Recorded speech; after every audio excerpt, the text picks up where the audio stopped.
Good morning, everybody. First of all, just give yourselves a hand. First, we start there. Clap for yourselves. Everyone showed up on time. I am so happy because we are beginning to change a culture that is, I think you've heard it a few times. You've heard this thing called African timing.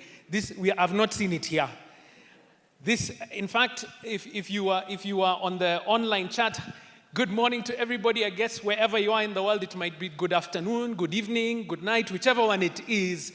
We have close to 500 people now who are watching online at the moment, and they were in the room starting probably half an hour to an hour before. There was a lady who was here. I'll catch her before the end of this. She was here an hour. She was with us setting up. That's how hungry she was to join this session. And so we're very happy to have you here. Welcome to the Centonomy Open Day, where we're going to talk about the difference between strategy and hype.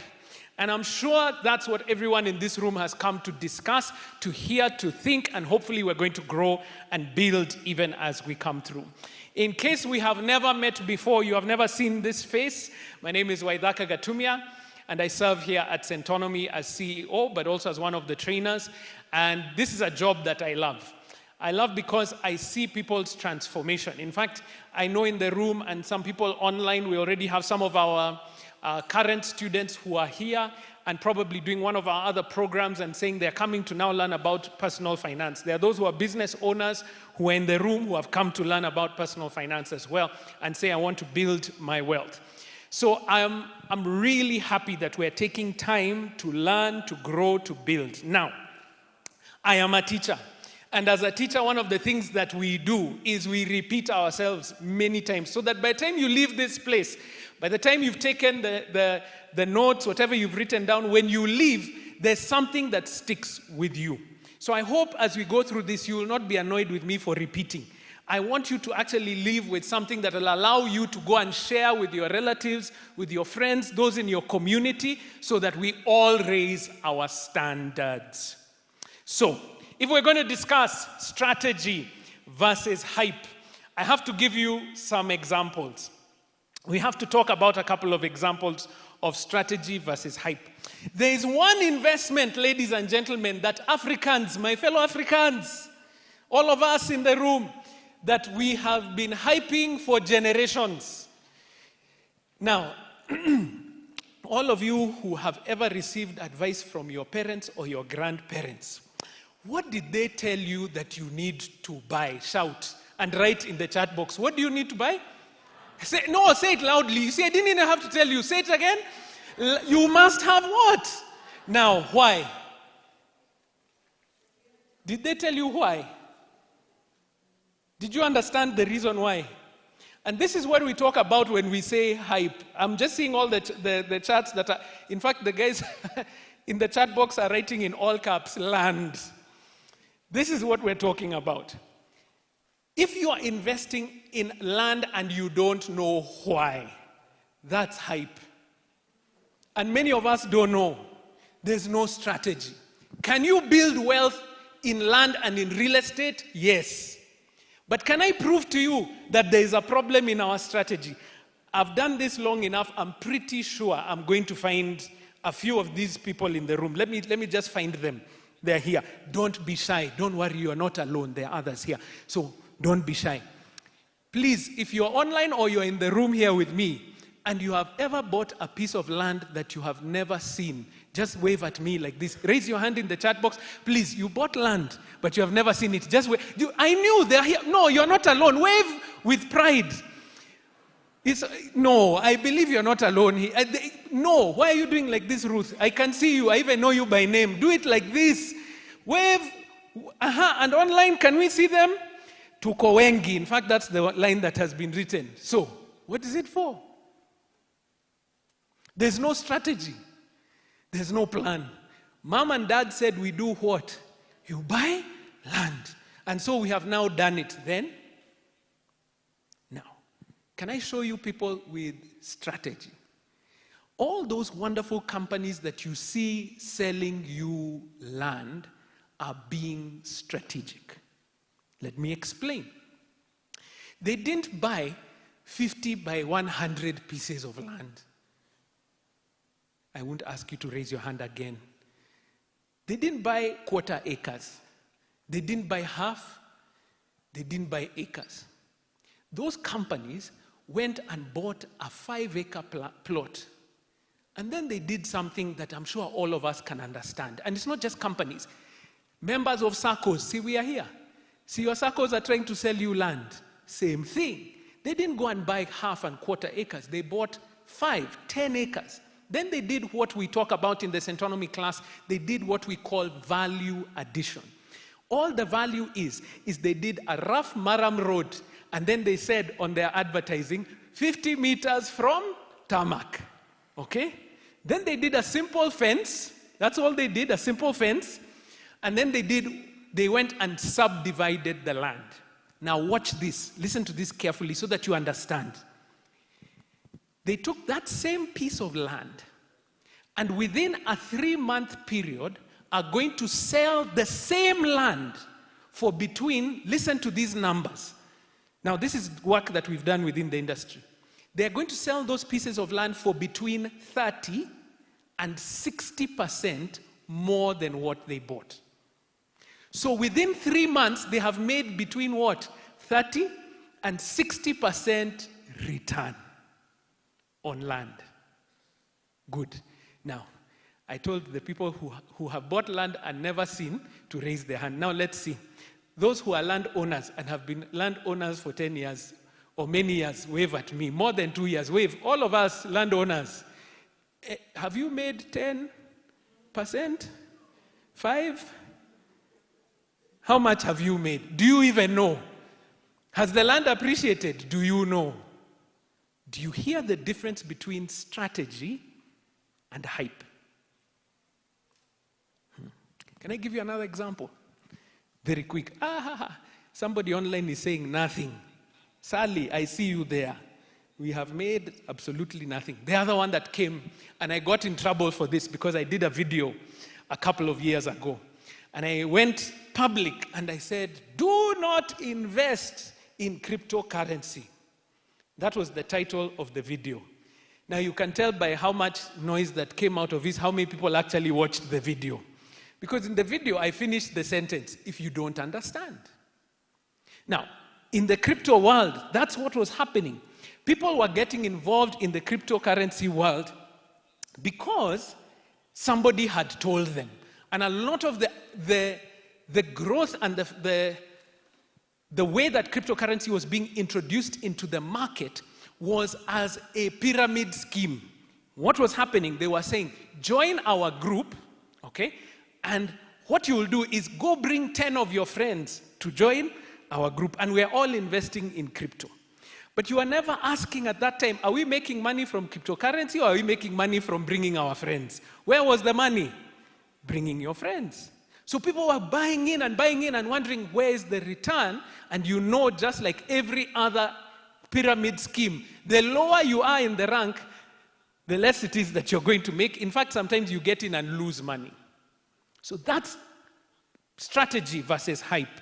Are there people making money in cryptocurrency today? Yes. How are they doing that? They're watching world markets. They're actually paying attention to why. What is the fundamental shift that is happening in that crypto space? Now, we can have all the arguments that you want to have about whether is it a true asset or not. Simply this way. It is in the market. There are people who are trading, and there are people who are making money. How are they doing that? They're actually paying attention. They're paying attention to what is happening in that market. They're not simply joining because everyone else has. Strategy versus hype. Now, this is the one that I might get into most trouble for now because it has been in the news. Which is the most hyped investment currently in the Kenyan market? Shout at me. It is which one? Say it one more time so people hear. Money market fund. Anyone know what a money market fund is? Other than you, Radhika. You're here to teach us, not to... Anyone know what a money market fund? Do you see the conflict? We all knew there's a thing called a money market fund. But do we know what it is? Do you know? In fact, I'm telling you, the things we hear in the class about money market funds, you would be amazed. It's simply because it has come into the noise that is happening in the world, and people are saying, because others have gone, now we are going. We've had money market funds in this country for such a long time. Now, here's the mistake that we make. Money market funds. So, first of all, what is it? It is essentially, now pay attention to this, a savings tool, not an investment tool. Do you hear the difference? And in the Centonomy 101 class, which you're all coming for, we are going to discuss the difference between saving and investing. Now, here's the basic part of it. Saving, I love that I see people taking out notepads and writing. This is good. People are here to learn. Saving is putting aside money in cash or near cash. When I say near cash, I mean I can transfer it into cash quickly. Cash or near cash that I can access in an emergency. So, saving is putting aside money in cash or near cash that I can access in an emergency, and it is low risk. Low risk. Because I'm not looking for a high return with my savings. I'm looking to make sure if I put my 10,000 shillings here next month, I come back and I'll find at least 10,000 shillings. Is that okay? That's saving. Investing, on the other hand, is where you're trying to beat inflation. You're trying to get a higher rate of return than the cost of living is going up. Listen to this. Here's how you understand this. In Kenya, what is the average inflation rate, if you talk about the last couple of years? About 5-6%, okay? All right? So everything is getting more expensive by between 5 and 6% every year. It will cost you more to buy bread, milk, and all these other things. Okay. So if I put my money into a savings account that's growing at 4%, what's actually happening to the value of my money? Shout out. It's reducing. So there is a role, or there's a part that savings play in our lives. And that is to have cash ready for anything that may be happening. So my priority with saving is to have security and access. It is safe and I can find it. But what happens is, because I'm not taking sufficient risk, the money is not growing fast enough. So in the Centonomy 101 class, you're going to come and learn that we must do both.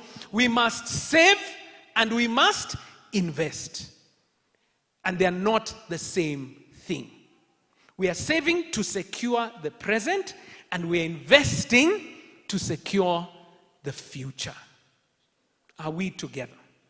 And so, I want us no longer to be talking about hype, because guess what? There'll be another investment that comes up. Oh, to all the entrepreneurs, farmers in the room, let's talk about the hypes for farmers that have been in the last couple of years. The one that is most famous is which one for farmers? Quail eggs, isn't it? Then after that, after quail, are there people making money with quail? Yes, even today. But they know their market. Here's how you know whether it's going to be a good market or not. Can I show you how to look at it? Let's watch this. In this room, hi guys, how many of you have ever, and online as well, how many of you have ever eaten a quail egg in your life? Ever? Few of ever. Look, okay, good. How many have eaten a quail egg in the last 5 years? The hands have gone down. 2 are left in the room. How many have eaten a quail egg in the last 1 year? 1. How many have eaten a quail egg in the last 1 week? Look at your market. It is non-existent. Now, can I show you the market? How many have eaten a chicken egg in the last 1 day? Look around you. Where is the market? Where is the market? That's it. It's not hype. Farmers are the ones, I tell you, the next thing that came up was mushrooms. Then after that, strawberries.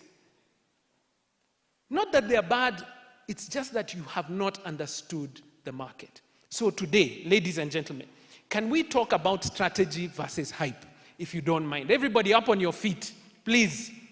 Those who are online, I'd love for you if you can. If you're in the online group, please write in the chat box where you're tuning in from now. We're hitting what? How many are we in the room? Man, we're going to 600 people so far already registered online.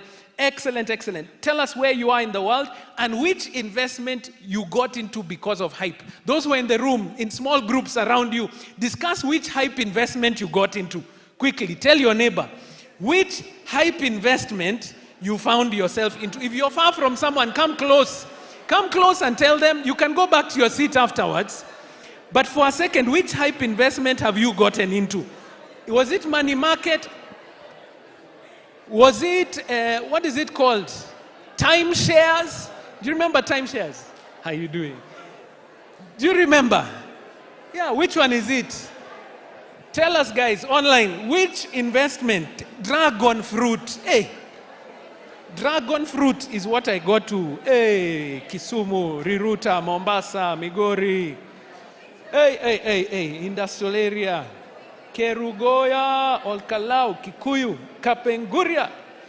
All of us online. Thank you so much. Molo, Eldoret and MMF. Eldoret, were you not in the news? Eldoret was in the news for some investments that were going on there. Crypto, Naivasha, Kiambu. Tuning in from Meru, Syokimau, Bujumbura. Hey. Bonjour. Machakos. Very good. Have a seat, guys, and welcome. Now, do you feel better that you're not alone? Now, some of you are listening like saying, what? That's what you did? That's how you got into it? Mushrooms are there. I hear you. Fear not. Not that much. Again, can I show you the market for mushrooms? Who has eaten mushrooms at home, not the pizza that you bought? And even some of you buy pizza and you say, please, no. Yeah. So look, who eats mushrooms on a regular? 1, 2, 3. These are the vegetarians. I can see you. Good. So, understand the market before we get there. Now, somebody who's been in the market for quite some time and who's here to share her experiences. I was so happy to have her here to come and share because she has come and changed the investment landscape here in East Africa. And I know we're going to be growing way beyond that over time. She has come and challenged us to say, why are you just investing in Kenya shillings? And we have hard currencies that are available for you. Investment opportunities that take you beyond your borders. And not only that, simplifying it and offering education on their platform. We're so happy to have who I consider one of my newest friends. This is, you have to talk at certain levels. One of my newest close friends in the investment market. Can we put our hands together for Rhadhika Bachu, the co-founder and CEO of Ndovu Wealth. She'll tell you a little bit about Ndovu and also her experiences in growth. Hey, online people, you didn't clap. I didn't say any clapping on the chat box. Please clap as we go. Come on, put your hands together for Radhika. She comes to share her experiences. Welcome to the Centonomy Open Day. Thank you so much. Hi, everyone. Welcome. So Waithaka is a really great speaker, so that's going to be really tough to follow. So yeah, nice to see you all. How are we all doing today? Good. So a little about myself. My name is Radhika. I am a mother, a proud Kenyan, an entrepreneur, and I too have fallen for investment mistakes. So you're not alone, you're definitely in the right space, but today we're here to resolve and understand what is hype and put together a strategy that you can take away. So a little bit about Ndovu before we get started. A little bit about Ndovu before we get started. So the reason I built Ndovu was because when I came back to Kenya, I was sitting with a bunch of friends to understand, what do you do with your money? And majority of them said, I kind of just hold it in a bank, And I get a fixed deposit. And I said, oh, so how much do you need to earn 7% in a fixed deposit? They said, 1 million shillings. I said, 1 million shillings? I said, so what do you do when the money is at 999? They're like, it sits in a bank account that earns 2%. What? You do nothing with your money? And actually, the reason this was shocking to me is because I have worked in London as an investment consultant at Deloitte, and then I went over to the world's largest asset manager called BlackRock. And whilst I was at BlackRock, I was exposed to the most brilliant minds, lots of data, and I realized that we were not taught financial education at a young age. So prime example, here I was. I have, gone to London. I've studied really hard at university. I did mathematics. I was even the student that had got a job before graduating. So I got on the Deloitte investment program. And my parents were great. They were, like, well done. You've found a job. You're doing really well. We've guided you to get a job. But the one most important thing they didn't do was teach me how to manage money. We never had money conversations at home. How many of you have spoken about money at the dinner table with your mom and dad? Okay, a few hands. That's really nice. But in my household, I am a female. You don't need to worry about money. But what was the point of them pushing me so hard to acquire skills when they didn't teach me the most important skill of actually managing money? And there's a really famous saying in the Kenyan culture saying, well, not African Kenyan, Kenyan Indian, making money is the easy part. Making it grow and keeping it is much harder. And that is so true. Like prime example, one of my biggest mistakes was I got into this amazing, really, really amazing job. I was earning very good money at Deloitte. And what I did, like many of us do today, what did I do? I wore my wealth. I went and I bought all the nice, shiny things. I ate my wealth. I went to all the fun new restaurants. I traveled my wealth. And it was only until when I got to BlackRock, I realized, actually, I'm dumb. I'm foolish. Why am I not spending money on actually making money? And today, that's the biggest lesson I would like you to take away. And that is actually why I created Ndovu. So Ndovu is an investment platform that we put together in order to empower Africans to take their hard-earned money, invest it responsibly, so invest it with a strategy, not hype, so that you could achieve financial freedom. Now, financial freedom means very different things to everybody, but the most common meaning of financial freedom is that you choose to go to work, you don't go to work to survive. And we've entered into this rat race. There's a really funny video where it's like, I'm a rat on the highway. I don't know if you guys have seen that video. It's so funny. It made me laugh so much. But we entered this rat race, but no one tells us that we must be smarter with our money. So that's what I'm going to give you today. How do we do it? And how we're going to help you do it as well as you go through the Centonomy program as well. But key tips you can take away. So I hope you're taking notes. Now, before that, the vision for Ndovu is to empower as many people as possible to become investors. And for us, our bold vision is that in the next decade, every African will be an investor in capital markets. And so far, we have helped 200,000 people do that. We've just got started, and we know the road is long, and we're here for the journey.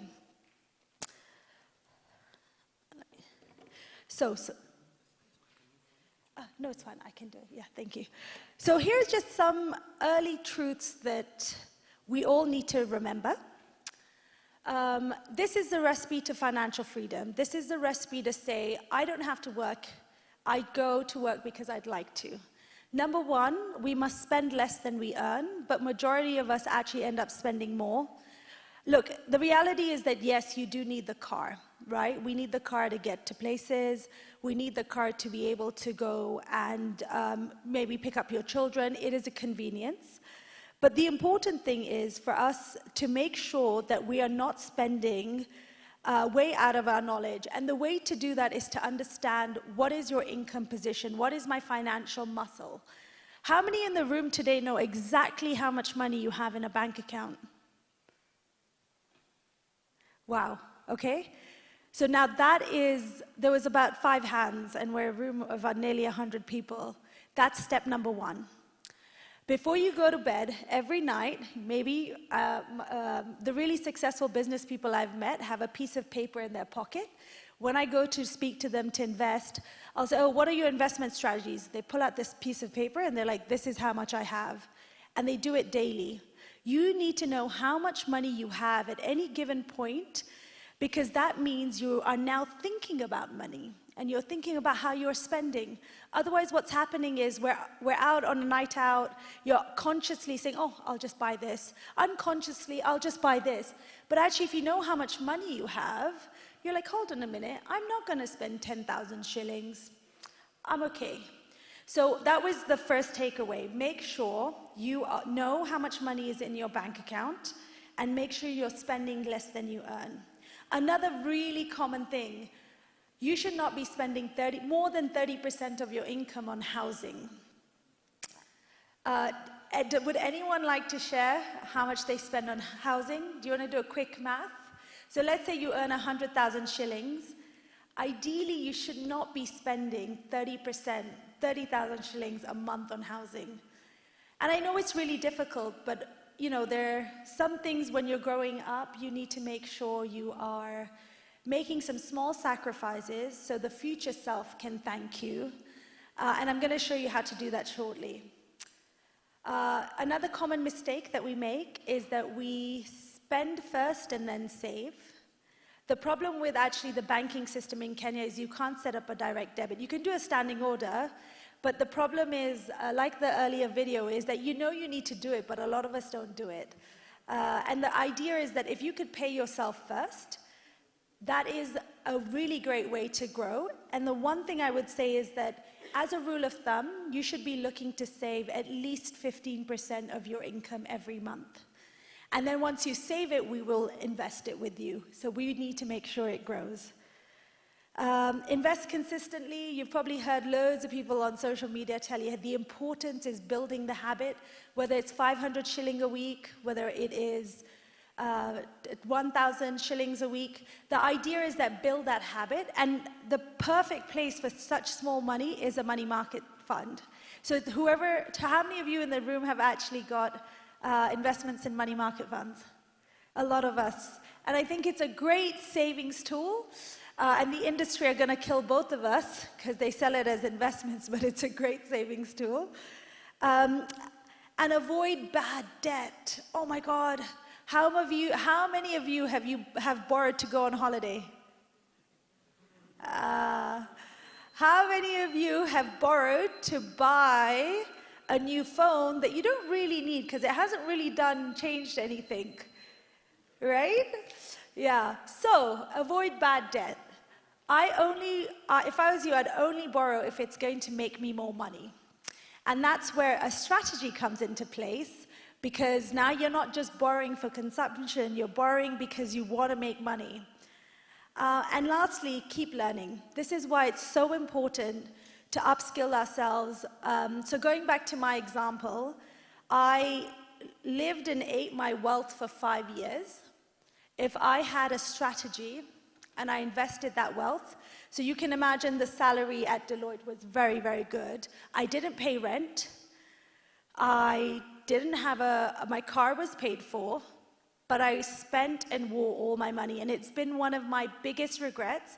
But the beauty about this is that it's not about where you are today. You can always change your habits. And I think that's the most important thing. We need to educate ourselves by reading podcasts, coming to the Centonomy 101 program, just to understand what can I do, even if it's little money. But next, I would like to make sure we all have an inspirational goal. Now, this is really, really powerful. I learned this from a really famous investor, Kevin O'Leary. Have you guys seen him online? He's a Shark Tank, done really well. He's Jewish. Jewish people are known to be very good in business, so they tend to have those tendencies within their families, and we need to learn from that. And one thing he said was that the first 10 million shillings is the hardest, but once you reach it, the money starts working for you. And I know, and I'm not going to ask this question because it's personal, but I know there's a lot of us in the room who haven't even dreamt of having 10 million shillings in an investment account, right? It feels like such a big goal. Salaries in Kenya start off really small. We have interns that come in at 16,000 shillings. We have new graduates that come in at 40,000 shillings. And Nairobi is expensive. So it must feel like such a big, daunting task. How can I get 10 million shillings in an investment account that is earning 10% or 14% on the dollar? This seems, so hard. And the thing is, I learned this while I was at BlackRock. And I can confirm to say it was hard. But once you get there, money works for you. And that's, as Albert Einstein says, the eighth wonder of the world, which is compounding interest. And like our parents say, go buy land. You can get lucky with land if it's in the right area and you can sell it, but actually it doesn't appreciate. Just a story, I went back, I had to London, and I had some money sitting in a bank account there, and I wanted to buy a property. I said, okay, I can do 20% down payment, I can get a mortgage. And I said, wait a minute, let me look at the investment market. Let me look at owning companies that are doing amazing things. How have they performed versus the real estate market? So I wasn't going to buy land, I was going to buy a house. I was going to put this house on rent. The rent would pay some of the mortgage, and I would get an additional lump sum. And back in the day, in the 1970s, you could have made a lot of money by just buying land in the UK, housing in the UK, and putting it on rent. So even my dad said, well, go look at the housing market in the UK. But I did my research, and over the last 6 years, the property price didn't go up. The money that I was making, the expenses that I would have had to go fix the shower or something like that costs more. And then I looked at the market, and it was consistently giving me 12% return year on year. And I'm lucky because I was in the investment space. I understand how to pick investments. But that's the beauty of Ndovu. Ndovu holds your hands, gives you the guidance to say, this is where you should put your money. And the reason that's really important is we are all Kenyans, but we're global citizens. We all have a Samsung. We all have a MacBook. Our cars are imported. My skincare is imported. I'm sure the ladies in the room will agree. So we are using Kenya shilling income. We're making money in Kenya shillings, but we're buying things in dollars.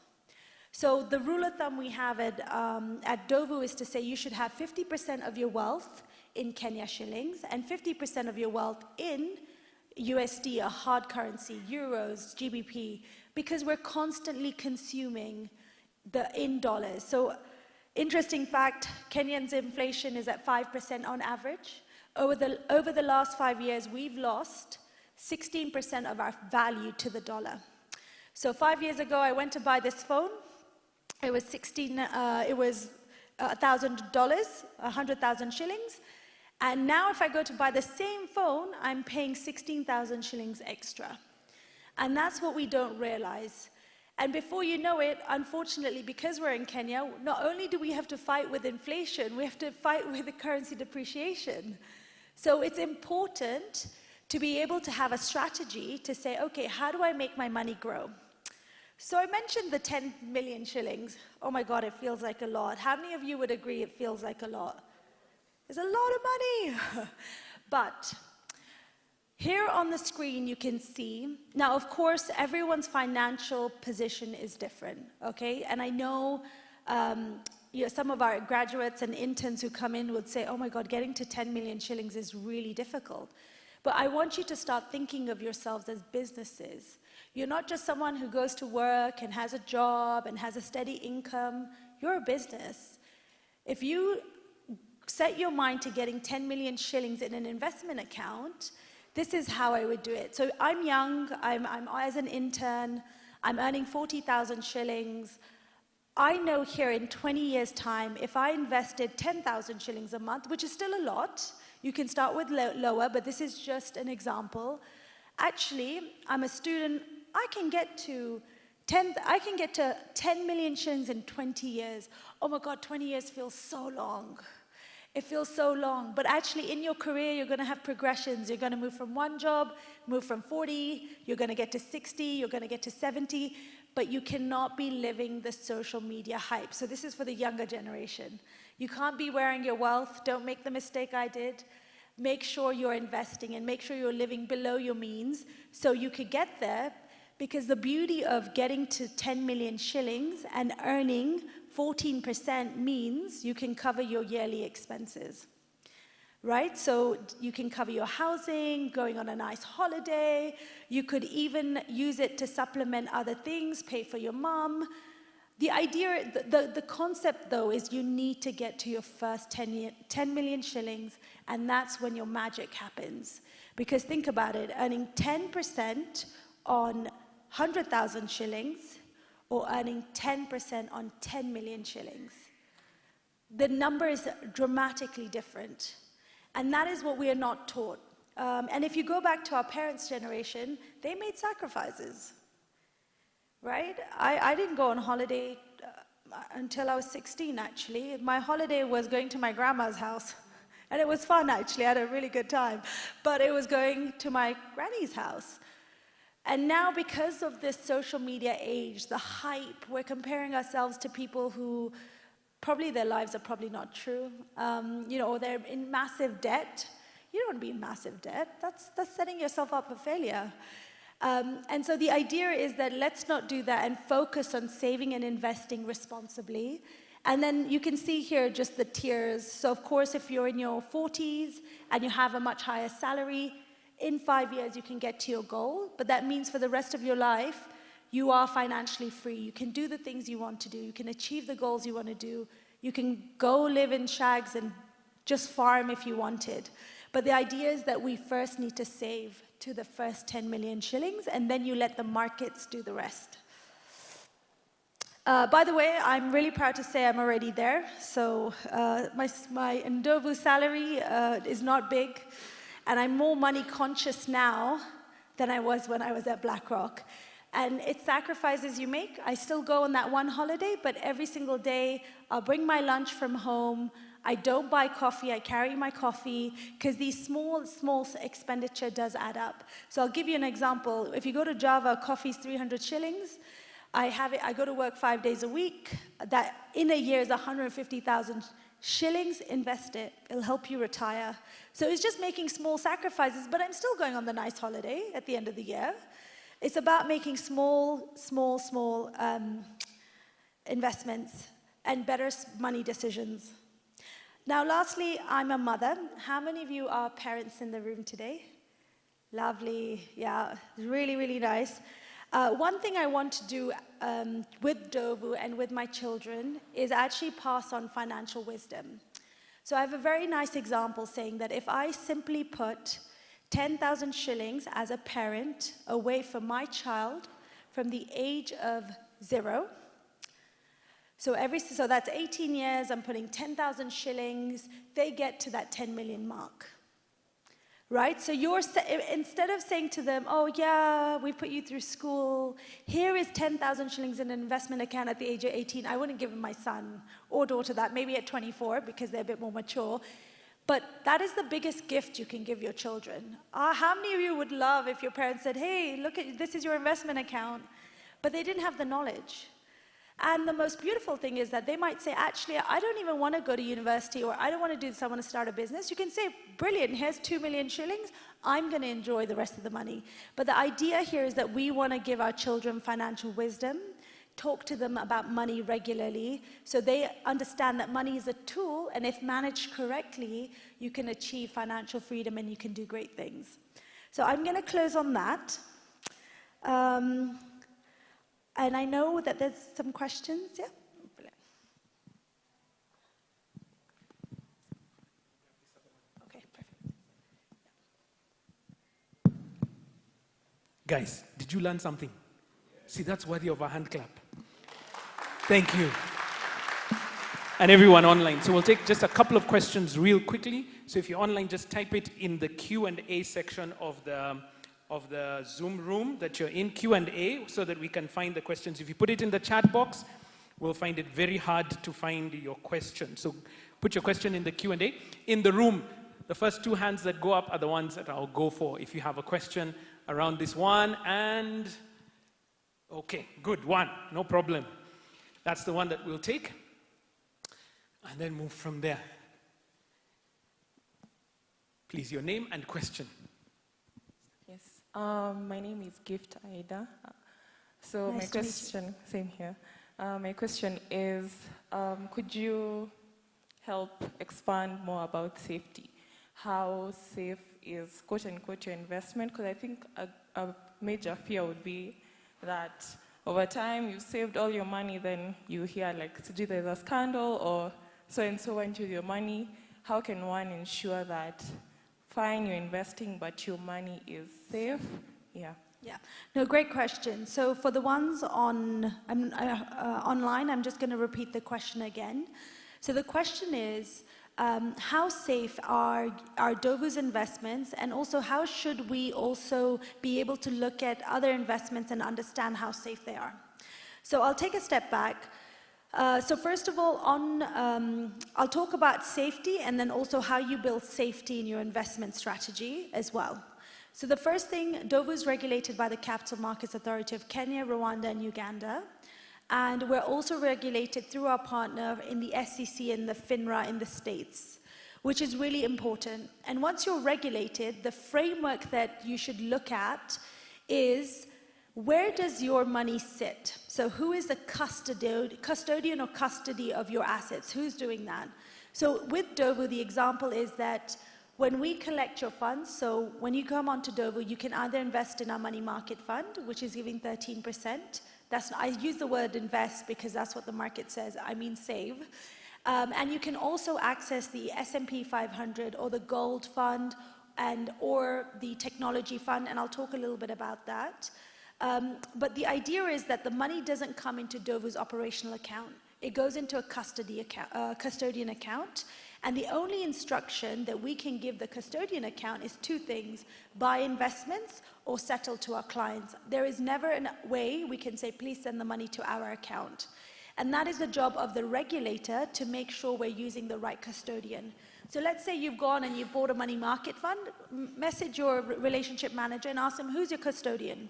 Because in an event a company like Ndovu or any investment company goes under, it is the job of the regulator and the custodian to call you and say, hey, we have this investment with you, the company's no longer around, what would you like to do with it? Sell it or move it to another investment manager? And that's very, very important. It's good to just have it written down in a book, where your investments are and who's holding it. Now, the other way to manage safety in your investments is to create a balanced portfolio. So money market funds are emergency funds, so you have your 6 to 7 months runway in there. But when you're investing, you want to be investing in a portfolio that is balanced, meaning, think about gold. Gold is a commodity that for the longest time has been used as a safe haven. So at Ndovu, when you sign up, you get a relationship manager who tries to understand what are your financial goals, what are you saving for, and based off of that recommends you a portfolio. And the idea is that, well, we have 200,000 clients and 70% of them are balanced investors, which means they would like to preserve their capital but also generate some level of return. They're not adventurous, who are people who are like, I just want to buy really risky things that are going to grow at like 20% per annum. And essentially in that balance, what you need to do is hold some commodities, some bonds. So the Kenyan infrastructure bonds are very good to hold as well. And of that allocation, 30% of that should be in low risk commodities, copper, silver, but the rest should be in slightly more growth assets, such as the S&P 500, the technology fund, the microchip fund. And you'll notice here I said funds and not individual shares. Because one big thing, very famous saying, so what is a fund? A fund is a basket of securities. So when you're putting 100,000 shillings or 50,000 shillings or 5,000 shillings into this fund, You're saying, I'm going to buy all the companies in this basket. And you're not saying, I really believe in Apple, so I'm going to go buy all and put all my money in the Apple stock. That's a great way to invest too. But actually, if I was you, I'd start with funds, because you're not putting all your eggs in one basket, which is Apple. You're actually putting all your eggs in technology that has 300 companies that we all use and hear about in the news. So it's just about being really smart about the way you are thinking about your investments. And all these global funds we have are not, we don't manage them. We manage the local funds. We're a fund manager there. But we have hand-selected funds from BlackRock, Vanguard, State Street, really well-known funds in the US that are generating on average 14 to 15% on the dollar. So just a way of thinking about how investments should be done in both ways. So you see, that is the problem of asking an industry expert a simple question. Because what Radhika has just said, she was trying to summarize 15 years of experience into a 5-minute or 2-minute answer. It's difficult. Can I help you with the simplified? The one who has never gone to investment schools like Radhika, here's number one. Is it regulated? That's number one. Because regulation helps with at least the systems that are behind and assist with protection in the future. Regulation. Number two, diversify. And she said it as well in that. So it's not all your eggs in one basket. Number three, be active. There's no such thing as a passive investment. Even all those investments that she mentioned just now, they change. And just because it's a good investment today does not mean that it's going to be a good investment in future. As you can see, I needed to translate from the... He said it better. The heavy English that was used here just a minute ago. I'm just giving you a hard time. Thank you. Great. Quick fire questions, just Sure. 2 of them. After getting to the 10 million, then what? Somebody's already there. Oh, wow. You should do 2 things. Invest more. Yeah. Or use the additional income to enjoy life. That's right. That's right. So it's a cash flow issue. Most of us are going to get to that higher amount of investment over time. So as you get later on in life, you have less energy. So now your money should be working for you. So we're moving from growth to income. That's what we're looking for. Last one. And I don't know how quickly you can answer this. This was Caroline. She's asking, how does one invest in dollars? Oh, great question. So you can invest in dollars through Ndovu. It's a long question, but you download the app, and we have investments in dollars. So when you are earning, so for example, the S&P 500, you're buying the stock market in the US, you're buying Nvidia, you're buying Apple, Tesla, all the companies that you also consume subconsciously, but you're buying the growth that they're going to promise. And you invested in a fund through Ndovu. You can invest using dollars, you can invest using Kenya shillings, and over time your money grows, and you can also withdraw in Kenya shillings and also withdraw in dollars. That was a really long question, not quick fire round. No. That was a perfect answer. Guys, can we give Radhika a great hand? She's done an amazing job. She's changing the investment environment here in Africa. She's doing amazing, amazing work. Great. Now, let me bust a few bubbles, please. Guys, this is called the Centonomy Open Day. And we're here to tell you about the products and services that we offer at Centonomy. The program that we want you to seriously consider, in fact, we implore you, please sign up and come for the class now, is what we call Centonomy 101. Centonomy 101 is going to help you to understand these principles in detail. Each one of these classes takes 2.5 hours. You receive notes prior, you receive investment tools that will help you do the calculations so that you leave the class with knowledge. In a session like this, we are trying to raise awareness so that you are aware. But in the class, now we'll actually sit down. What Radhika was trying to say in a 5-minute answer, you'll take an entire class. As you can see here, module 5, we talk about treasury bills, bonds, and unit trusts. In that class, you'll come in and begin to understand. When she said a unit trust or a fund, a mutual fund, they mean the same thing. And what it is that there is a group of investors, they give their money to an investor, for example, that we're discussing here, and they invest on your behalf based on what they have said that investment is on. And so we take you through, why is that safer than you going by yourself? Why is it that you would choose that and maybe not another one? And then here's the difference. Here is why we said strategy versus hype today. No one is like you in this room. You are unique. Your strengths and your understanding, your networks, the things that you have access to are all different. Some of you, the best investment in your life is going to be real estate. That's why we have the real estate class. For some of you, you go through the funds, and that's why you'll be able to now understand. Ndovu is not the only one in the market. We worked together with Standard Investment Bank, and they came here last time, and we talked about their Mansa X fund. We've worked with other institutions like Faida Investment Bank, Francis Drummond. We've worked even with some of the bigger banks like Stanbic, and they came and talked about their investment firms here. So that now, for you, what is right? It's not the same. It's not one size fits all. Each one of us is starting at a different position. And what the Centonomy 101 program is going to do for you is that it's going to set you up for the goals that you want to achieve. So we're going to write this down real quick so that we understand. If you're taking notes, please take those notes now. What is strategy? Write it down. Strategy is a plan of action. First of all, let's stop there. Strategy is a plan of action. Many times we do because somebody else said. What now we are saying is, what is your plan? And then you take action. One of the problems we have here is that right now we are at over 1,000 people, because all those who are online plus those who are in this room, we have over 1,000 who are listening to this. Here is your action. Register right now for the 101 program. It's very simple. Here it is. It's a 12-week program. You register today because we only give this registration discount of 500 shillings. Usually it's 1,500 shillings. So we're giving you 1,000 shillings off the registration. You register via Mpesa for those who are in Kenya, 986850.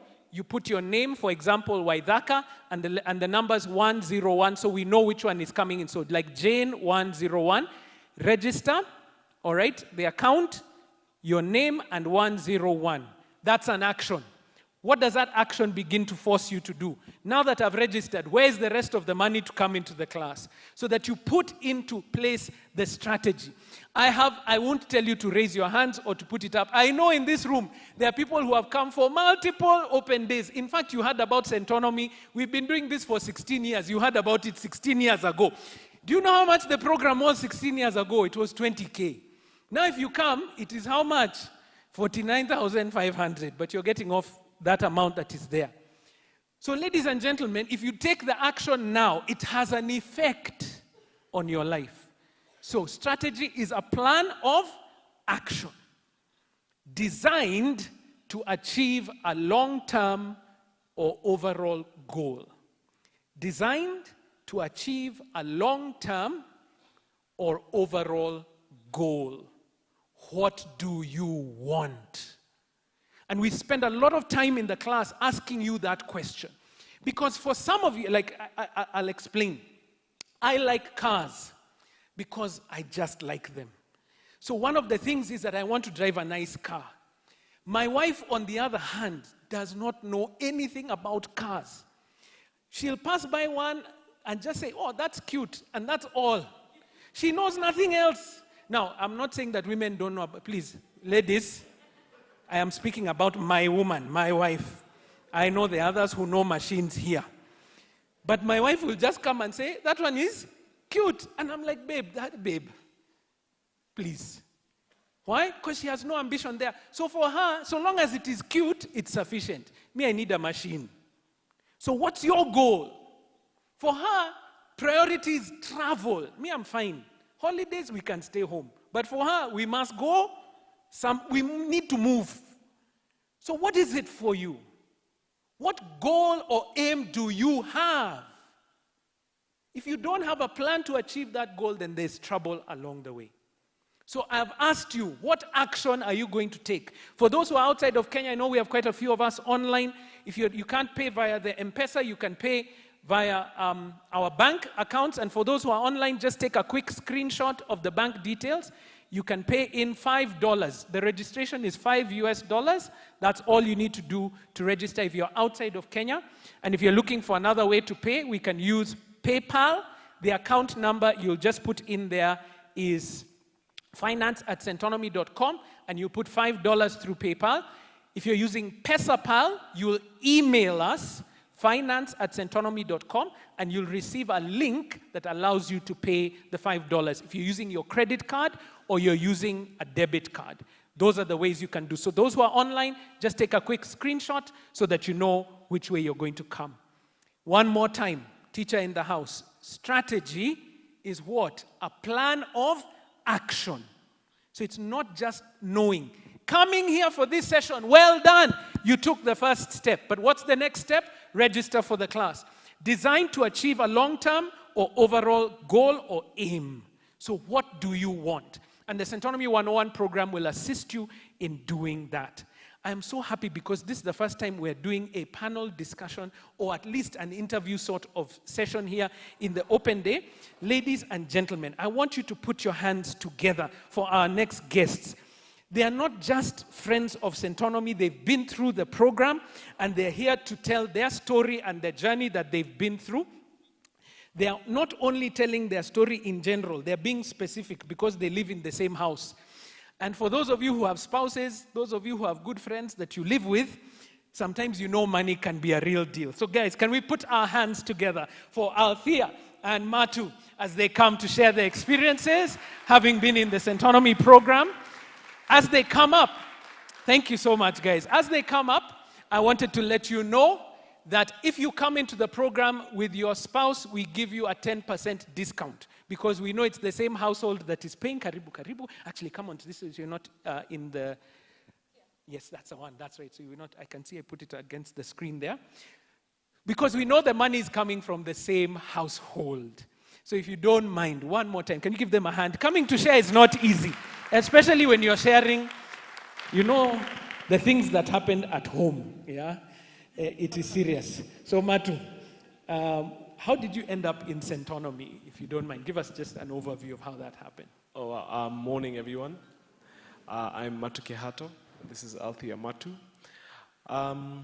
So we ended up in Centonomy. I'm a Christian, so I felt led to do Centonomy because my plan was to marry this lady. So that was very intentional. I think we had been dating 4 months. I had already started looking for a ring. And I just felt that there were certain things that we need to start doing so that we prepare for marriage. So that's really what led me to Centonomy. I pitched the idea to her. She's like, yeah, sure, why not? Because we understood the data that a majority of marriages actually fail, not because of infidelity or abuse, but because of financial issues. Yeah. So, yeah. And Althea, how did you end up in Centonomy? As you can hear, I was roped in. But yeah, I think the same thing. We started dating. He was very intentional throughout the whole dating process.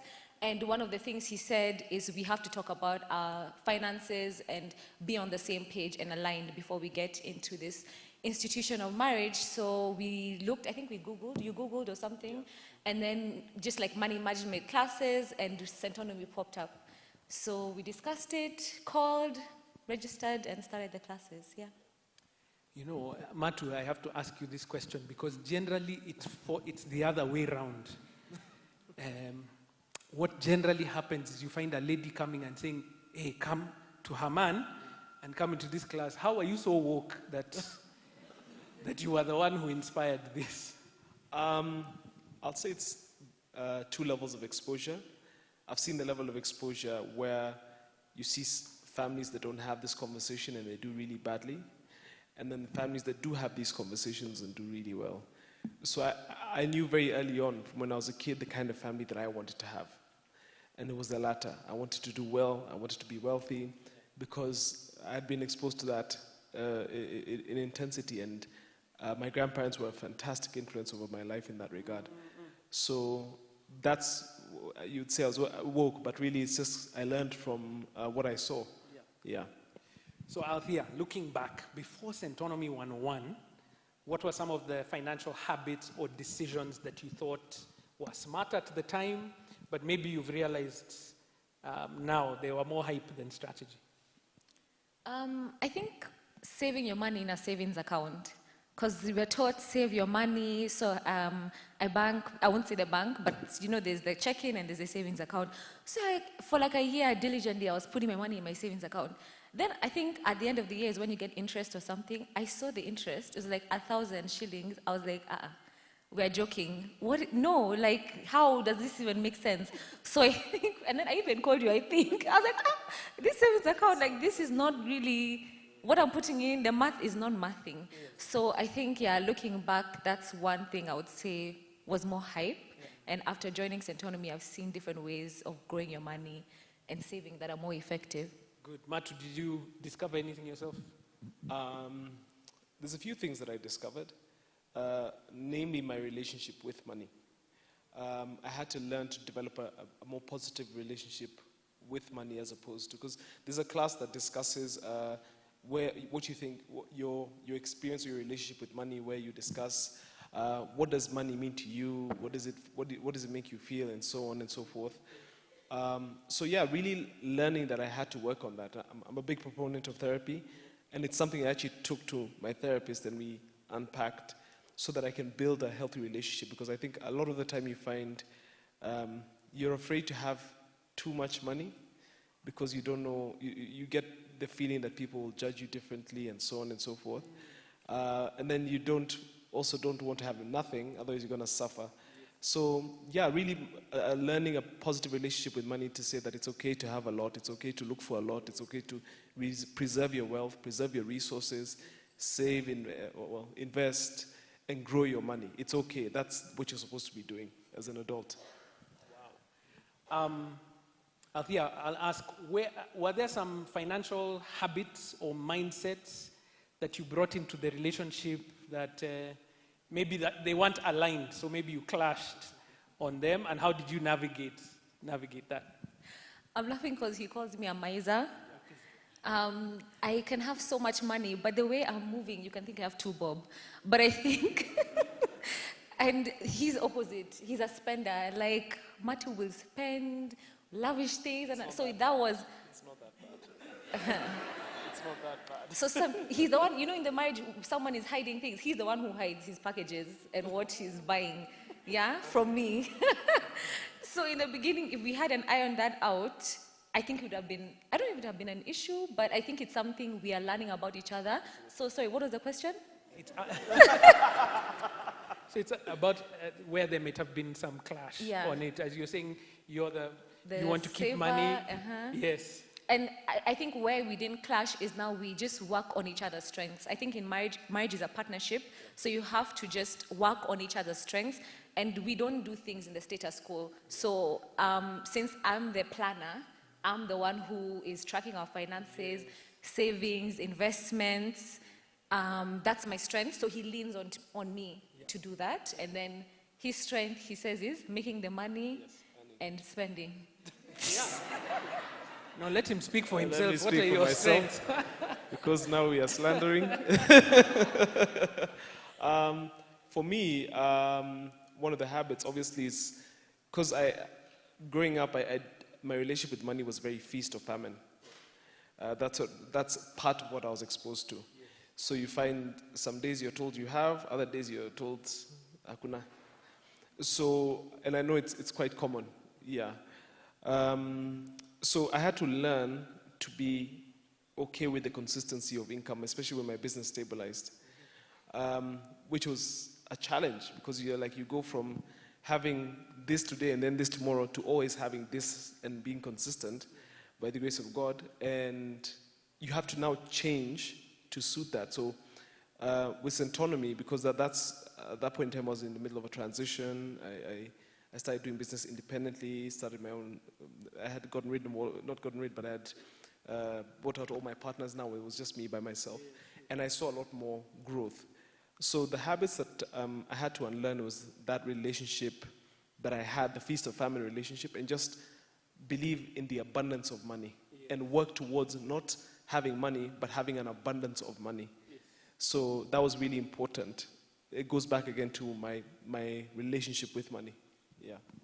So it's kind of you went into the next question because you talked about transition. Yes. So you did Centonomy just before you got married, yes? Correct me if I'm wrong. Yeah, that's what it is. Yeah. So what do you think, and I think you can answer this one, what are the key mindset shifts that you gained directly influenced by how you approach your marriage financially? Now, what did you get from Centonomy that you think probably you didn't have prior to that? I think the first thing is the ability to talk about money. Many couples, you don't... Fact, pause there. Married people in the room, let me just speak to you, and those online. Do you meet about money? Or does it happen on the corridor? So this is what it tends to be. Remember, strategy versus hype. You need to have a plan. Sorry for taking over. I have to speak. Married people, have meetings. Actually go, sit somewhere and plan together. Because there will always be frustration. Because that fear, what is he doing? How much is he spending? What has she gone to do on this side? How much is he spending? That fear, it really, I'm saying this because we have become marriage counselors at Centonomy, which we didn't intend to be. And all it is can you go and tell her? Just go tell her.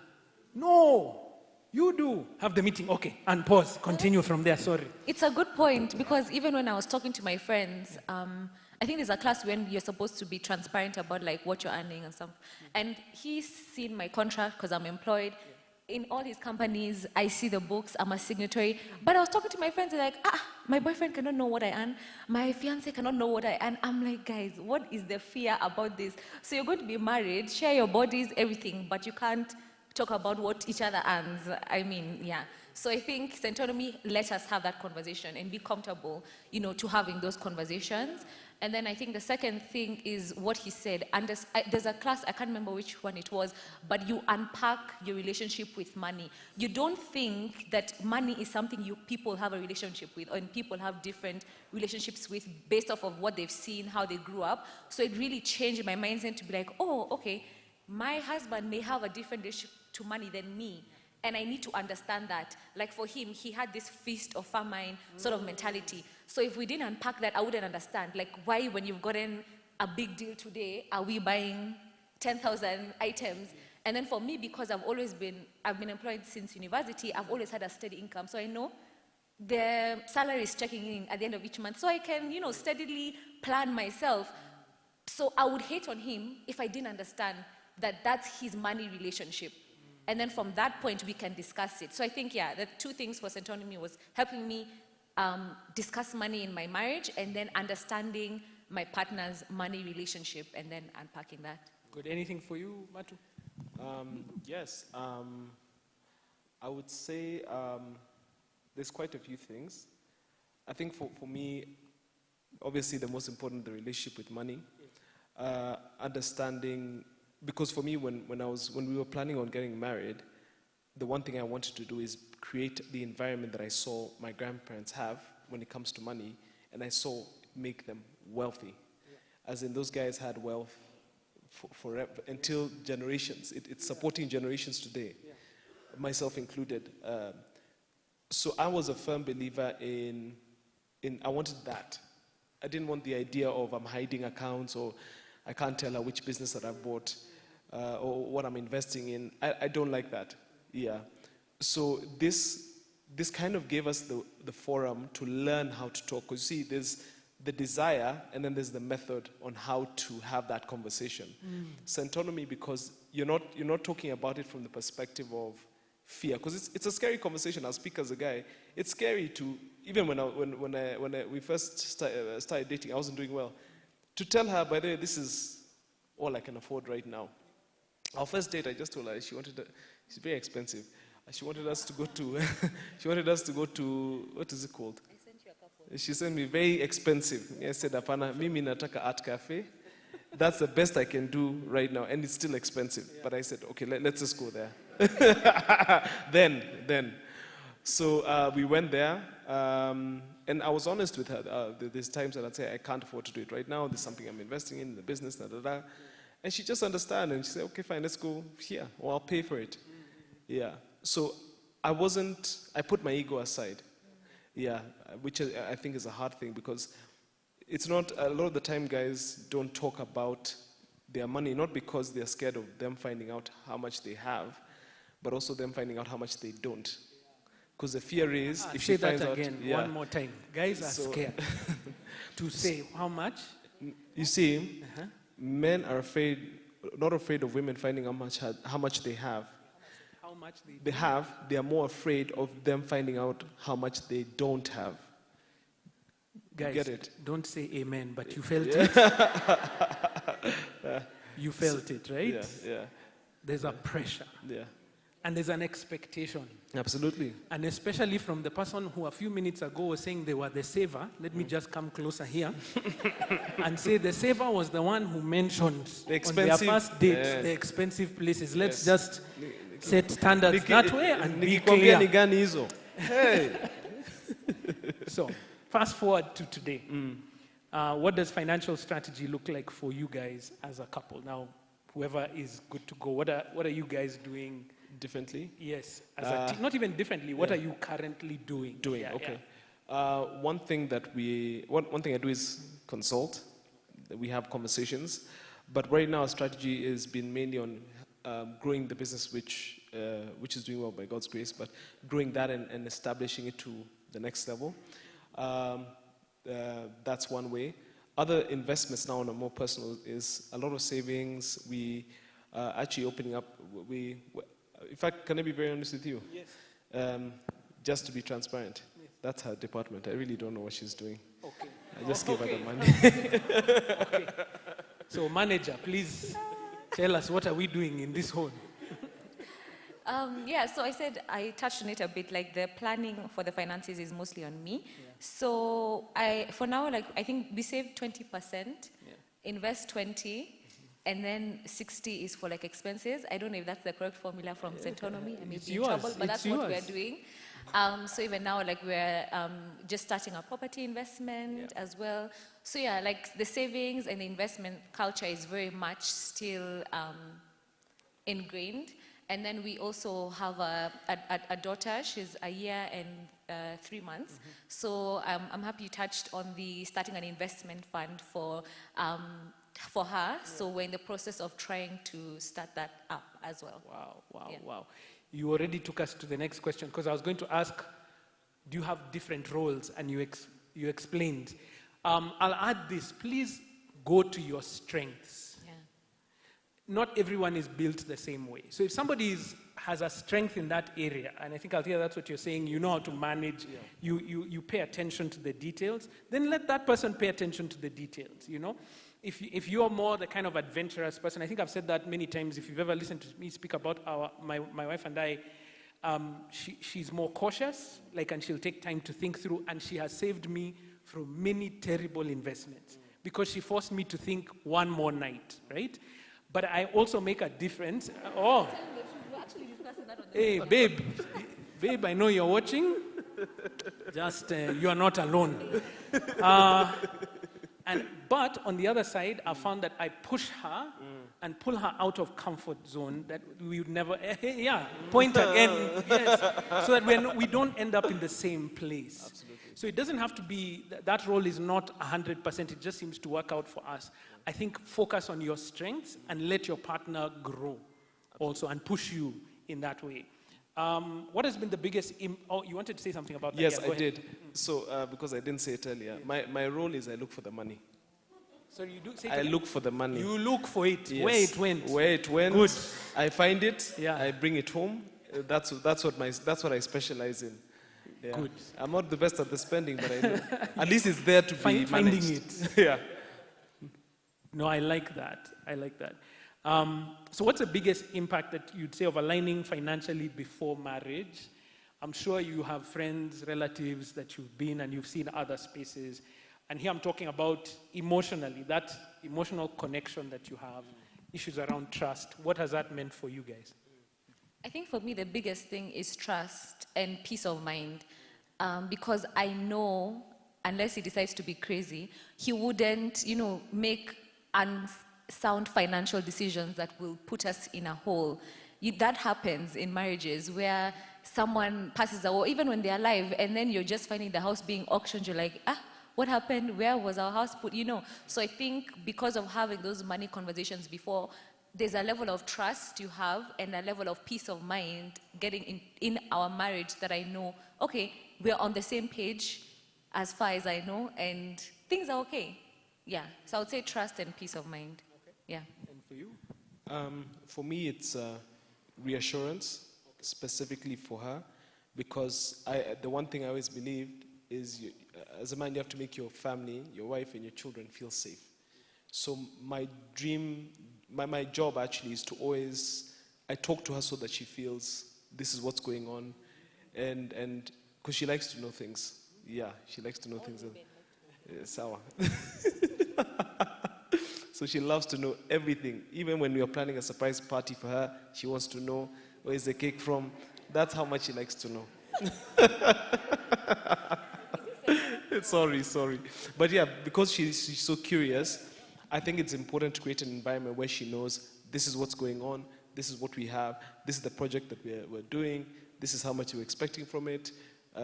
Sometimes, for example, I have so much going on that she actually gets tired of knowing. So I bombard her with so much information, like we're doing this, and this, and this in the business, and she gets tired. It's true. Okay. Yeah. No, that's really good. Yeah. And I know many people are taking notes. What would you, from what you've learned at Centonomy, but not only at Centonomy now, this is how many years experience in marriage now? This is 3 years. Wow, good. I'm trying to remember how 3 years looked like. That was 10 years ago, but okay. What did you say from your experience and from the time at Centonomy that you tell another married couple around finances? Anything that we've not covered so far? I would say, as you said, it's a conversation that has to be had. You can't sweep it under the rug. If you're in a partnership, a true partnership, which is marriage, it is a must-have conversation.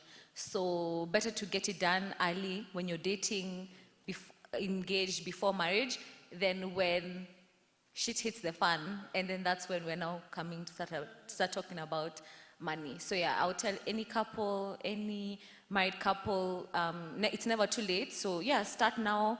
And I love how Centonomy creates a safe space for that dynamic where couples can come and have those open and honest conversations. So yeah, I would say it's a must-have.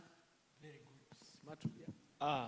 There's several. I think number one, obviously do Centonomy. Yeah, very critical.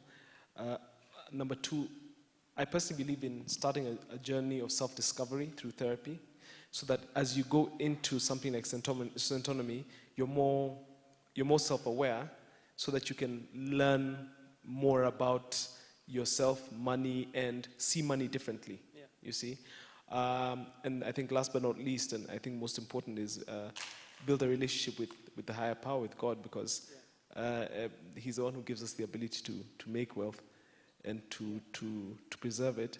So I think if you have all those three, I think you'll do very well. Yeah. Wow, guys, give them a hand, please. So I had prepared you that there might be questions. So if you have questions, you can type in the chat box. Anyone with a question here in the room, I'll come over to you just now as best as I can. And be ready, guys. Yes,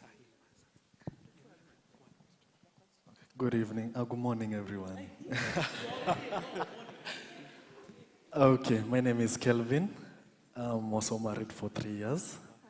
And I had a question. So, for you as a couple, okay, I'll give first a brief explanation. What if you said you're in the business and she has been employed? What if her job ends today and your job hadn't stabilized? So how do you balance? She's not at work, you are just starting, and then now the same money that you're getting is used for bills your child in school and all those? And then how do you balance between saving, investing, and still the bills are still, and still the business hadn't stabilized? So the best way I can say it is that would be a tough situation, of course. But I'm a believer in God. Ikiumana enda huko. Saving is very true important. You do go into your savings if you have them, yeah. But I start, like I said, as a foundation. Go to God and ask for guidance. That's what if I have to be genuine, that's what I would do. And just figure out what his next step is for us, because you see, everything comes from him. Then after that, now start taking the practical decisions that you get. If it's, for example, if you don't have savings, what else can you do to increase your income? Where should you be focusing on concentrating your energy? We're big tithers. We're very big believers in tithing. And and just, because in a situation like that, it's a tough one, because I can't give you the answer for that without first saying, go to God, because I don't know the intricacies. You see, because it's a very complex situation, which I believe only he can fix. But Althea?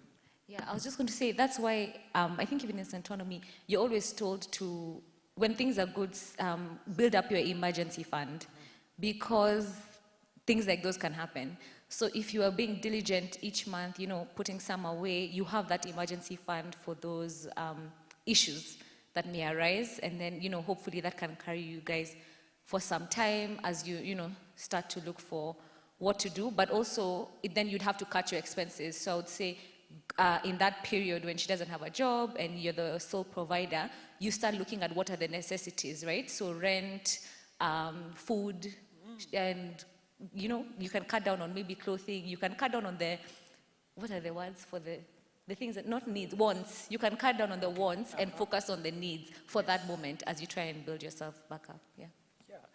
Marianne online is asking, you had, Matu, this is to you, you had a famine and feast relationship with money. How did you get over that? So that it's no longer just survival, that's what it is. How did you get over that?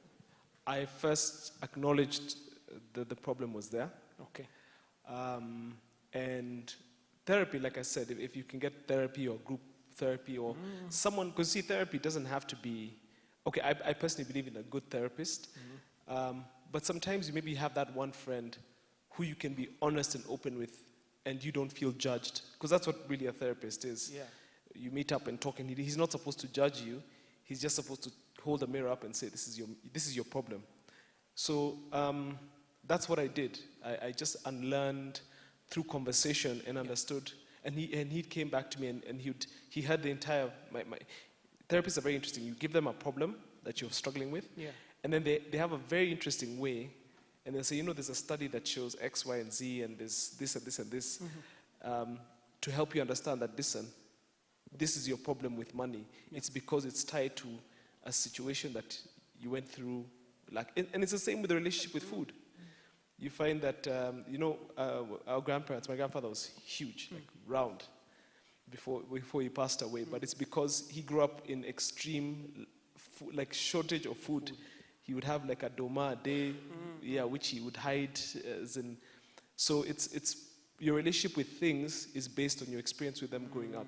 So that's something that I acknowledge, number one, and also therapy helped me overcome. And then Centonomy was the icing on the cake that just helped me now be more strategic. But I also think adopting an abundance mentality. Yes, that's very true. Say it again. Yes. We didn't hear. No, I'm saying adopting an abundance mindset. Okay. So to get over the famine and feast, you have to know, I'm always going to have. Yes. Don't think of the lack.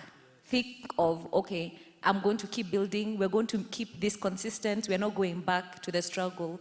We are here and we're comfortable here. Because you have the mic. Okay. When you don't agree, what do you do? When we don't agree, I think he said it, we have a therapist. We still do therapy till today. What would you advise somebody who can't, at this point, maybe they can't afford or they don't know a good one? Yeah. What have you learned from your therapist that helps you to go through when you don't agree? I think then look for, we worked with an older couple, like a mentor couple, through our marriage and even till now. So I would say go to there's always someone wiser than you. There should be people who are wiser than you or people who have gone the journey ahead of you. Those are the people to consult. There's also ChatGPT these days. Yeah. You can talk to it. It can give you, it can give you some advice. You come and talk to each other and say what your ChatGPT has told you. Yeah. But also, because I'm a Christian, pray. If you two are both Christians, go to your God, pray, and then, come back and there should be some resolution that happens. So there's many tools. That's wisdom. So you guys have been so kind to give us a sneak peek of what happens behind the curtains in your home.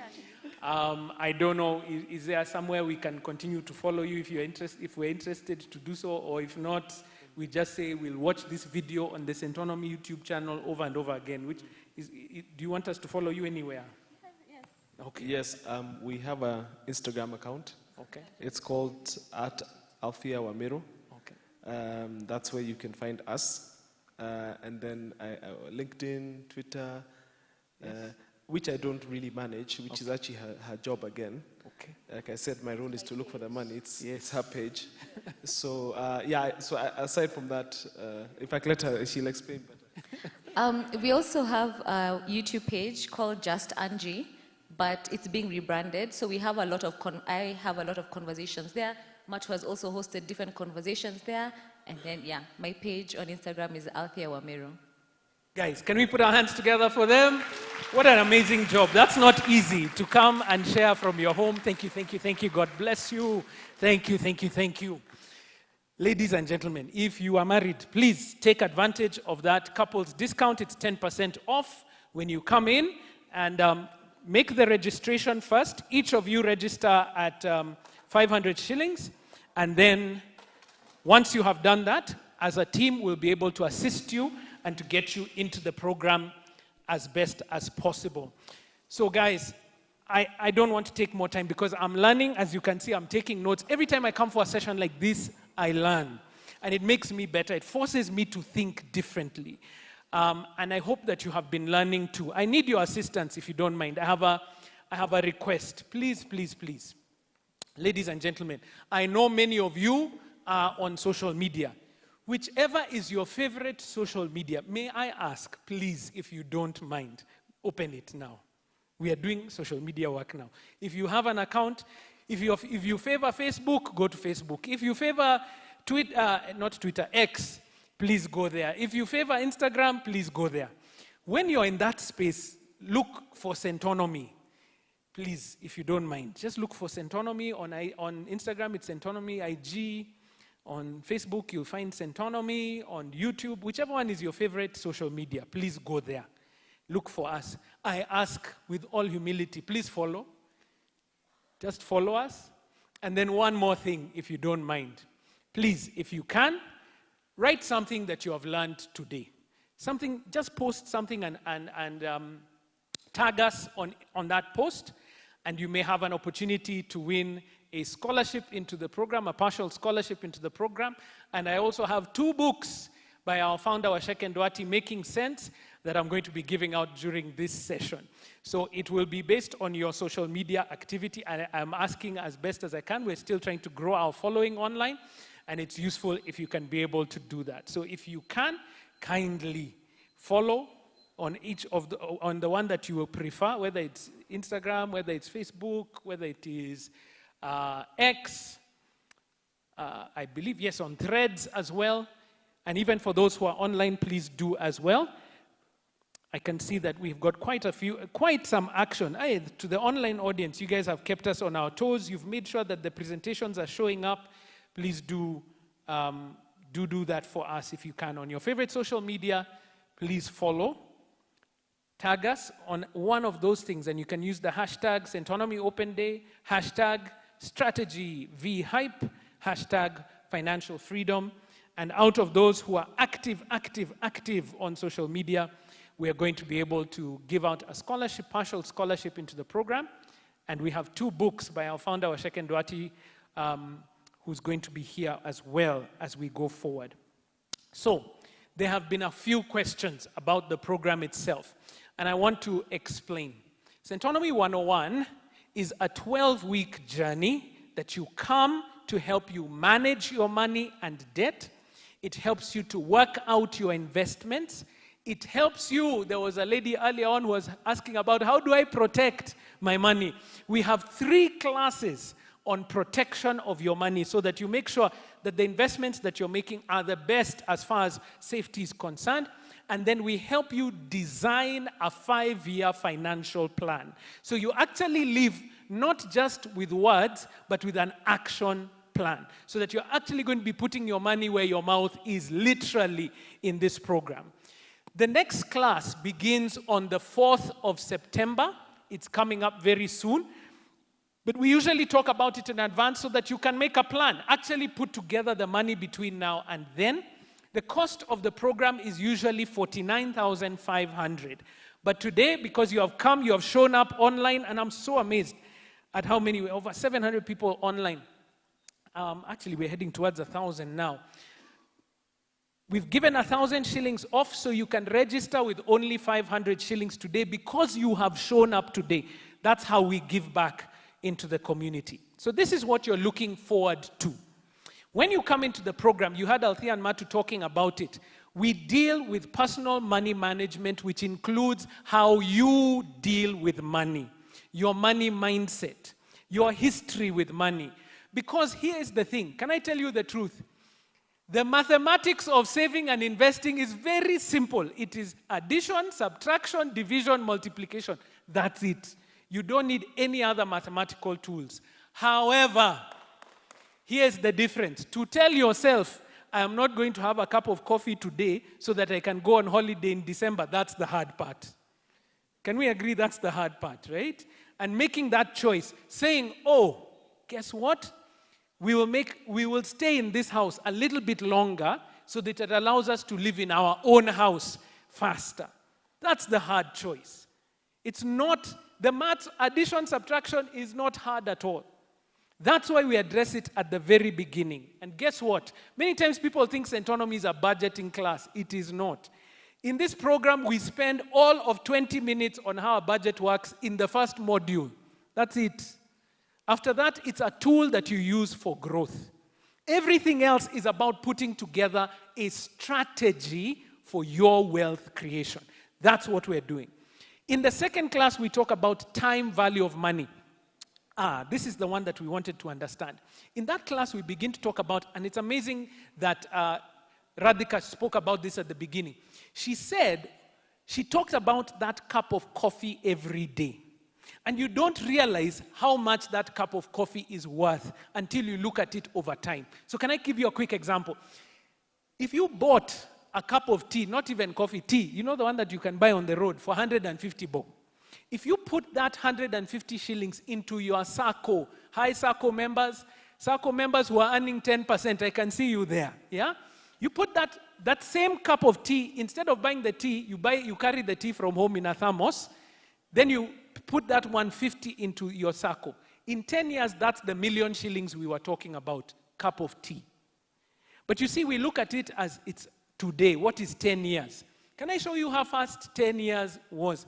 Who was in primary school 10 years ago? Look at how few they are. Who was in primary school like 40 years ago, like me? It goes by quickly. I can see you don't want to raise your hand. I understand. It goes by fast. So use the time that you have today. That's what we're looking for. And in the time value of money class, we talk about the principles that Radhika was talking about at the beginning. How is it that you take your 5,000 shillings per month so that it grows over time? It also helps you to plan. What will that home that you want to live in cost you in 15 years? Because you don't want to move them now, but how much will it cost then? So we figure that out and work backwards. That's what the time value of money class is. It's all about planning. Oh, this is the one that I know many of us are here for, but don't raise your hand. You are in debt. You have a mobile loan. You have a credit card. You have a car loan. You might even have a mortgage, and then you have a Shylock chasing you. This class is for you. But some of you, maybe it's not that serious. But you're holding on to debt that you shouldn't. You borrowed from your SACCO, it was a loan you took a while ago, and you've been paying the minimum repayments, not realizing how much interest you're paying. In that class, you're going to learn that if you simply pay off your debt as quickly as possible, it can save you millions over time. So we talk about the debt management class so that you're also not fearful. Now this one you can wave at me. Is there anyone who's fearful of debt? Debt, even to see it, I don't want to see. I can see you in the house. This class will help you not to be fearful so that you're making a decision not out of fear, but out of knowledge. After that, we get into the class on living abundantly, which is set goals. What do you want? What kind of life do you want? And then we begin to challenge you, each one of you, to challenge you to say, if that's the life that you want, what decisions are you going to make today to get to that goal? After that is the classes I know everybody wants to be in. Our classes on investments. But here's the thing. Investment knowledge without a strategy is useless. So now you know, we've talked about money market funds over and over again. Now you know. For what? We don't know. Till when? We don't know. Like the landowners. Hey, my landowners, I hope you're going to go and see your land now. Those who didn't see it before. You bought it for what? What's the strategy? That's what we're working towards. And we'll talk about treasury bills, bonds, unit trusts, property, and stock. Not because they are the only investments available, but they are useful because we have sufficient data over time that allows you to understand how that investment class works. What does that mean? If I have understood, for example, bonds, it tells me about what income-earning investments do. They help you to now say, which one am I worth, which one am I going to put my energy towards? If I have understood shares, then it's going to help you to understand how do companies work, so that when I'm investing in a company, whether it's through the stock market or directly, what am I looking for? That's what we're trying to talk about. After that, we come to the protection classes. How do I protect my money and myself, my wealth? Through insurance. And now, this is the best thing, because in this insurance class, no one is selling you insurance. Please understand, okay, insurance agents, don't throw anything at me. But when they come to you to sell you insurance, they solve all your financial problems through insurance, yes? You can save, invest, you can secure, everything is insurance. In this class, you learn what does insurance do, what's its role, and how does it help you to protect yourself and your wealth. After that, you learn from a lawyer, an estate planning lawyer, how to put together all your wealth, to put it in a structure that benefits you today and benefits generations to come. You heard from Matu talking about my grandparents were wealthy and their wealth is now working for us.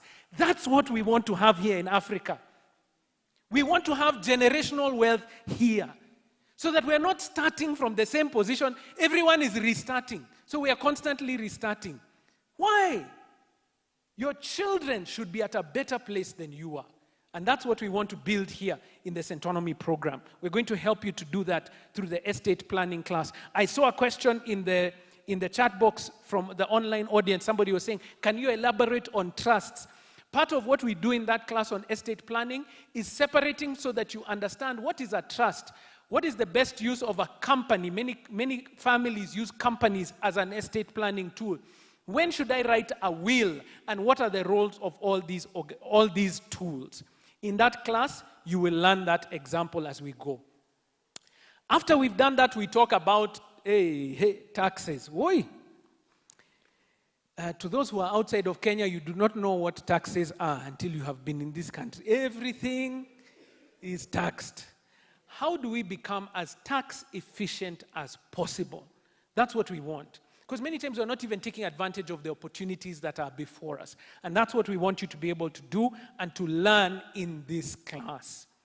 Finally, we have my financial plan. Note where this class has now shown up.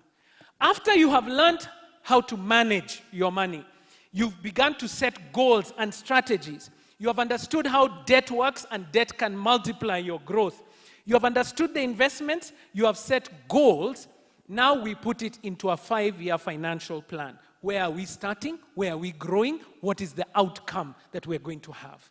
And that's the brilliance of this class. And I really thank God for our founder, Waceke Nduati, because she really hit on something, understanding the human being, not just the investment. Because the investment should feed your goals, not the other way around. What is your goal? What do you want? And finally, we talk about how you can work together with others in investment groups and give you the tools for implementation. Because here's the thing.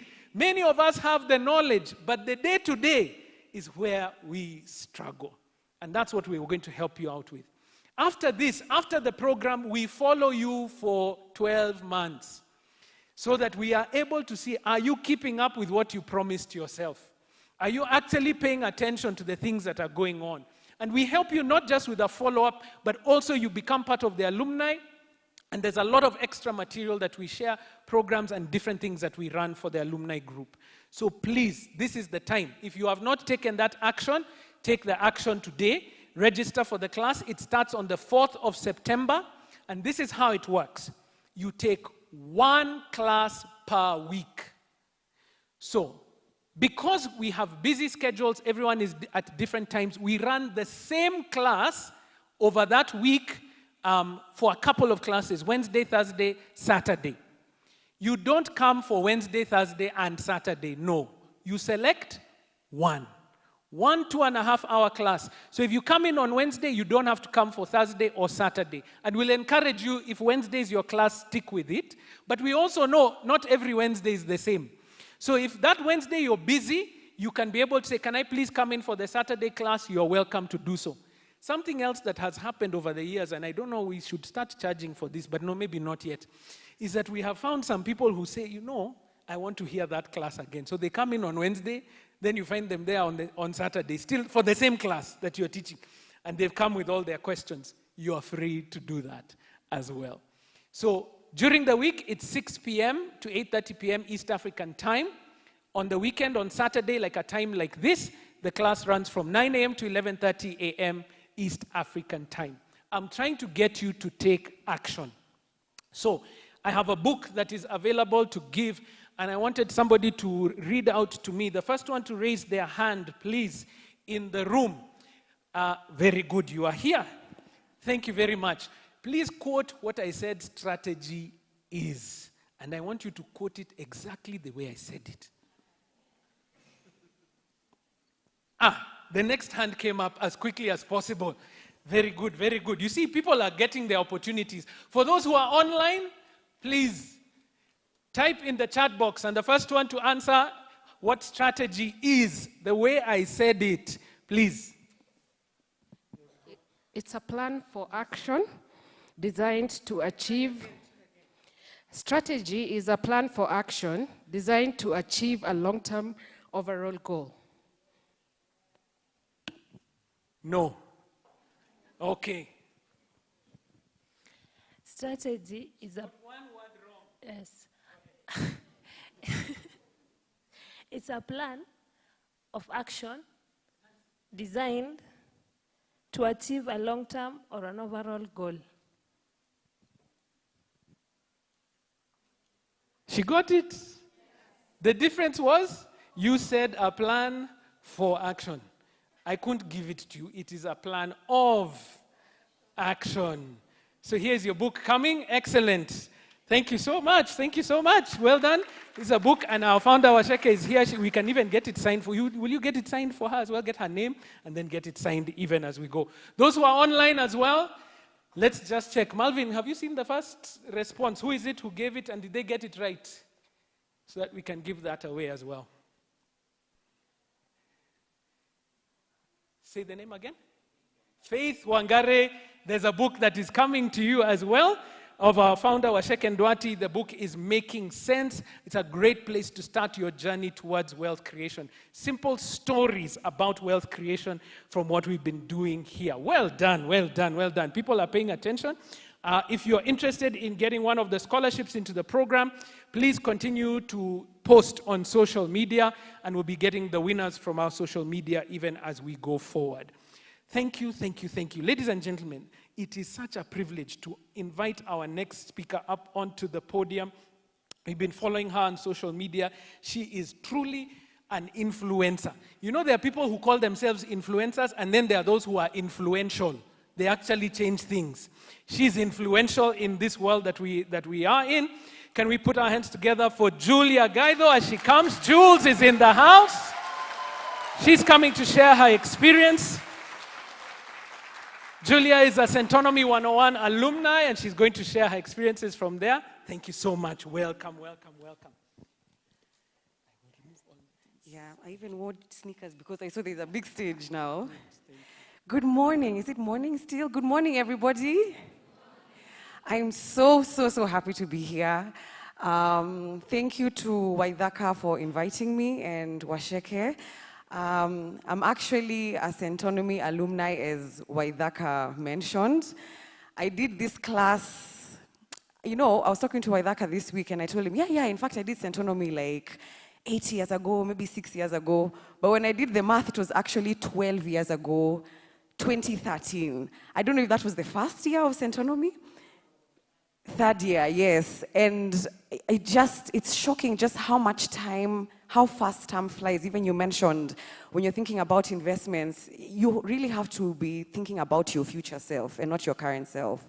So thank you. I'm here to talk about basically my personal journey in relation to this theme, where we are saying we want to make decisions using strategy versus hype. A lot of us make decisions based off of what is around us, not really strategy or planning.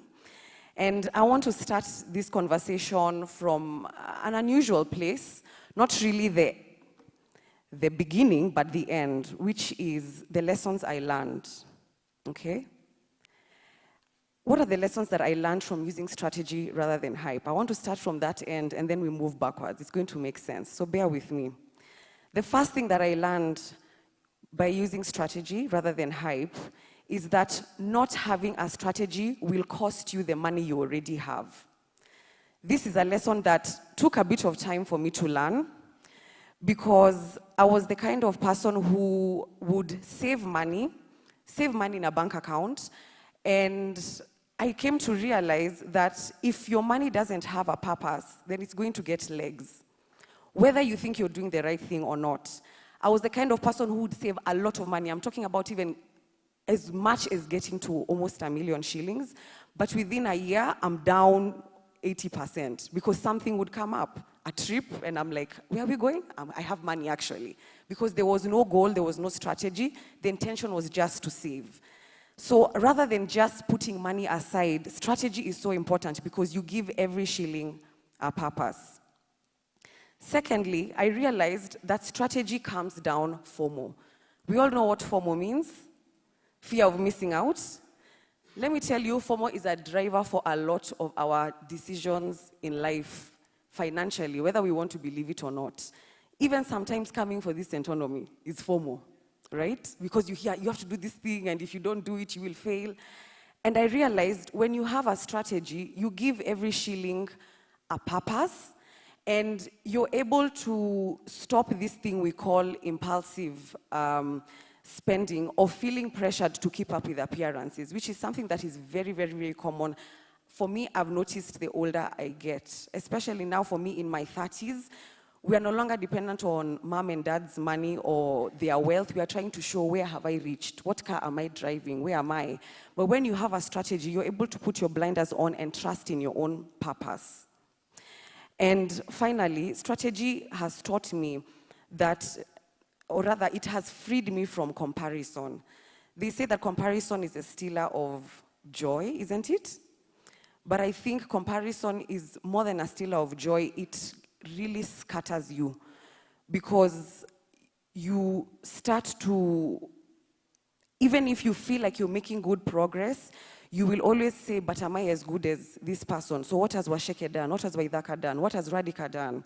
And I've started to see that when you have a strategy, and a strategy is very in-depth, we've done the definition here a few times, you're able to respect your own journey even if it's slower than others. that 500 shillings you're saving versus somebody who is saying, I can save 50,000, you have a respect and a value for that. And that's what strategy does. Now, I want to set the scene a little bit. I hope I will be in my time because I talk a lot. Do you have a timekeeper? Okay, good. I want to set the scene. I want to talk about this thing we are calling the relationship with money and where it really begins. There's a doctor called Bruce Lipton. He's a doctor on epigenetics. And he says 90% of the time, if you want to know why you are the way you are, your answers are in your childhood. So whether it comes to, whether we are talking about your relationship with yourself, your relationship with others, how you relate to other people on a personal level, in personal relationships, your relationship with your body, your relationship with your thoughts, your relationship with food, your relationship with money, it all goes back to childhood. And there's something that we develop in childhood called a money script. And a money script is something that, it's the thoughts and the, what can I say, the banter, the conversation you have in your mind when it comes to money. These narratives that you have, the belief systems. And these things are developed as you're growing up, especially during the ages of 0 to 7. Those are the years they call the downloading ages. Based off of what you see from your caregivers. These are your parents. This is also society at large, because even your parents are influenced by the environment. And for me, growing up, I can say, you know, I never used to feel like I was the rich kid, let me say that. However, I can say we never lacked a meal. And to me, not lacking a meal and being able to go to school all the way till university, I can say I grew up in privilege. However, the conversations around money, whenever it came up, there was always a little bit of tension in the air, maybe even a little bit of suspicion and secretiveness. You know what I mean? A lot of us grew up in those families where you're even told, never ever tell anybody how much you're earning.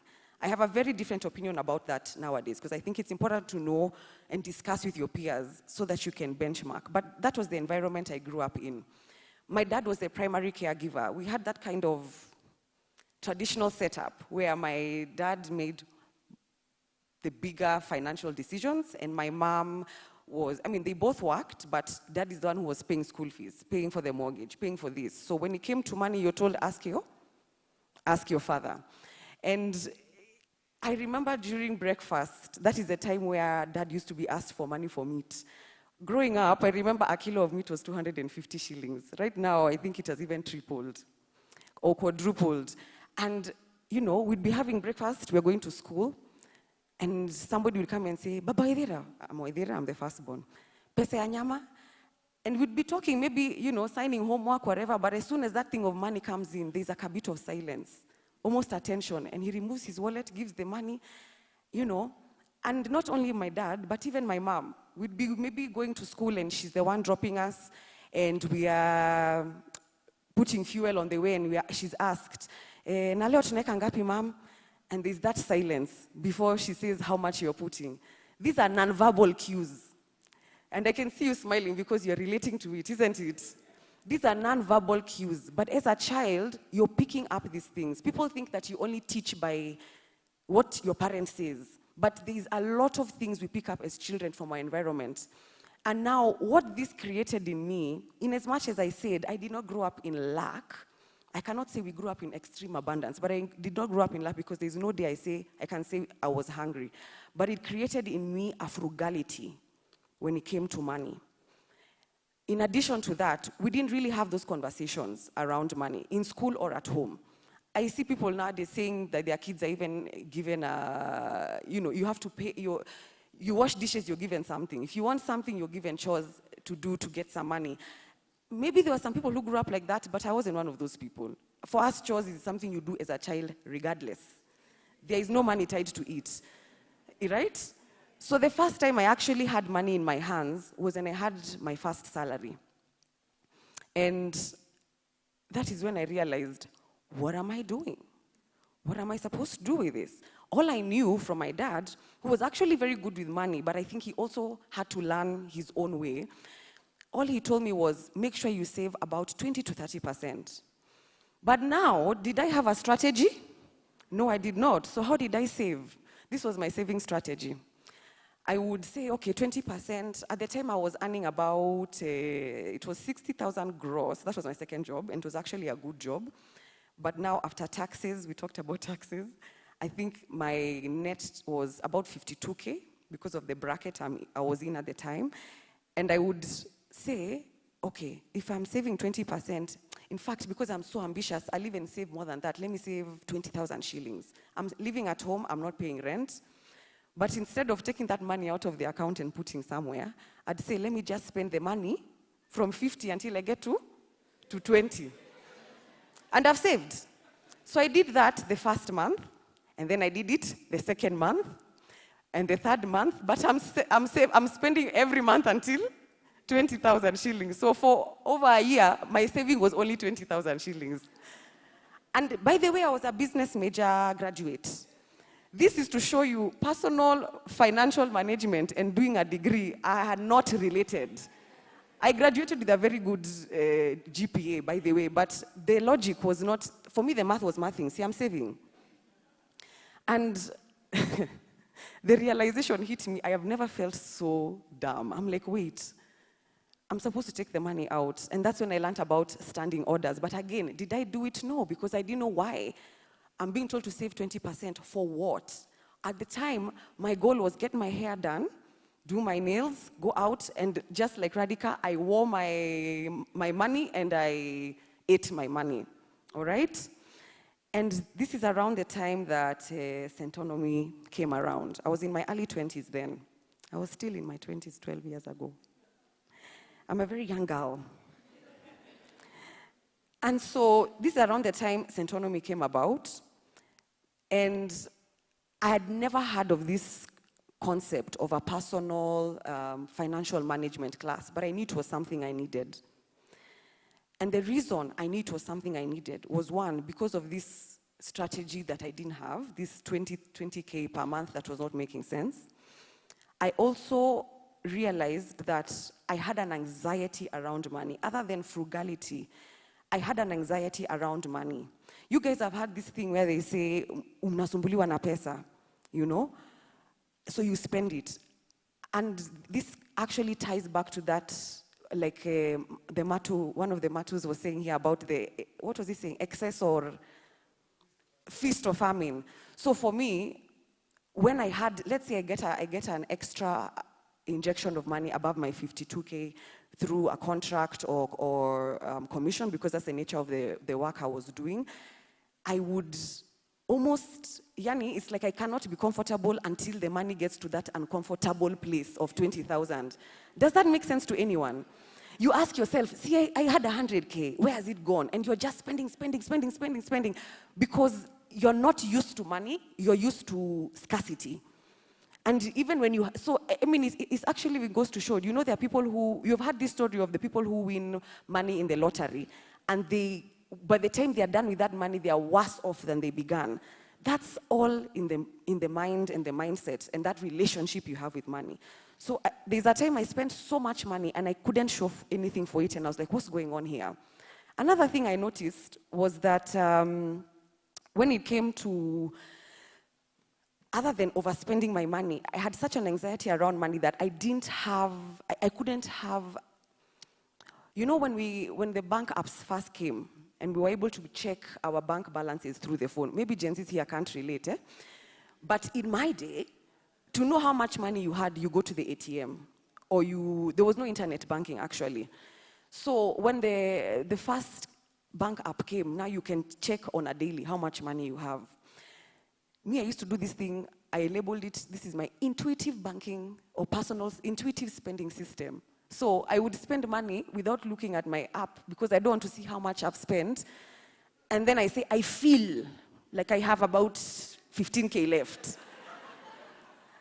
I couldn't bring myself to look at the bank app, because there's one time I was outside a supermarket saying, oh, okay, I think I have about 25. Now I'm going to do, you know, some personal shopping for my little items.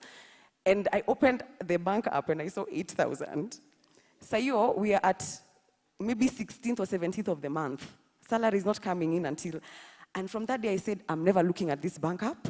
I don't want to see how much money I have. I will just be using my intuition, fear-based moving.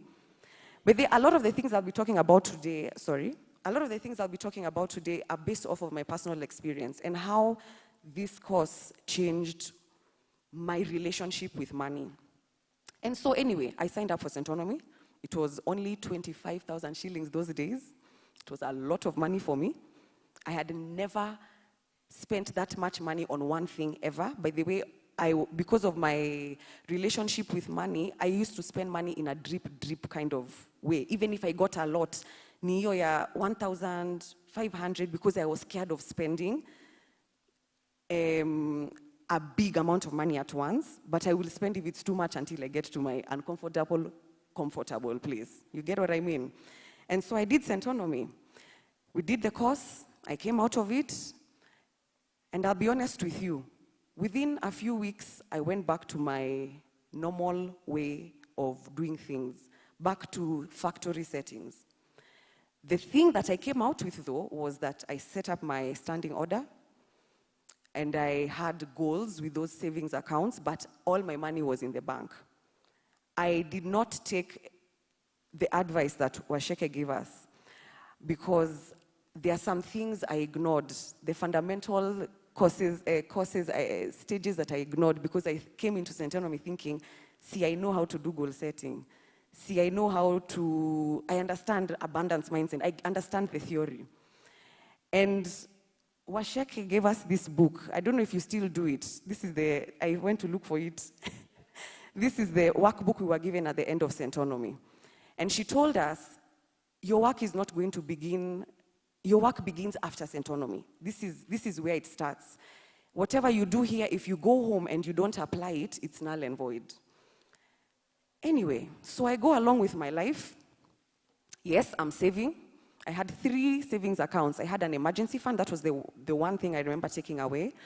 I had a general savings account, and I had a travel savings account because travel was important to me. I didn't want to be told we are going to Naivasha and I don't have money. So those are the 3 things I did for a very long time. And I thought I was very woke in this personal financial management world. Until a few years later, maybe 5, 6 years later, I started to notice that my habits had not changed. Yes, I'm saving, but my money is not growing. I'm still in that mentality of 20K. I'm still feeling broke. I had nothing to show for all the money that had gone through my bank account. In fact, when I left employment, and now it was on me to do my taxes, I remember when my accountant told me the amount of money I owed the government, and I asked him, Kwani, how much money did I make this year? He gave me the amount, and I said, I would divide by 12. I couldn't believe it, that I was living the lifestyle of, or rather thinking I was living the lifestyle of the person who earns this kind of money. And what that showed me is that I hadn't applied anything that I had learned. And so something happened. I don't know if you guys have heard of this word, synchronicity. There's something in life we like to label as coincidences, but I don't think I believe in coincidences. I call them synchronicities.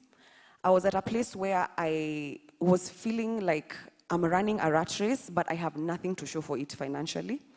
Even those savings I had, the emergency fund and the travel fund and the other general savings, I would dip into them because there was no strategy behind that. It was all I was doing was saving, and I thought that was strategy enough.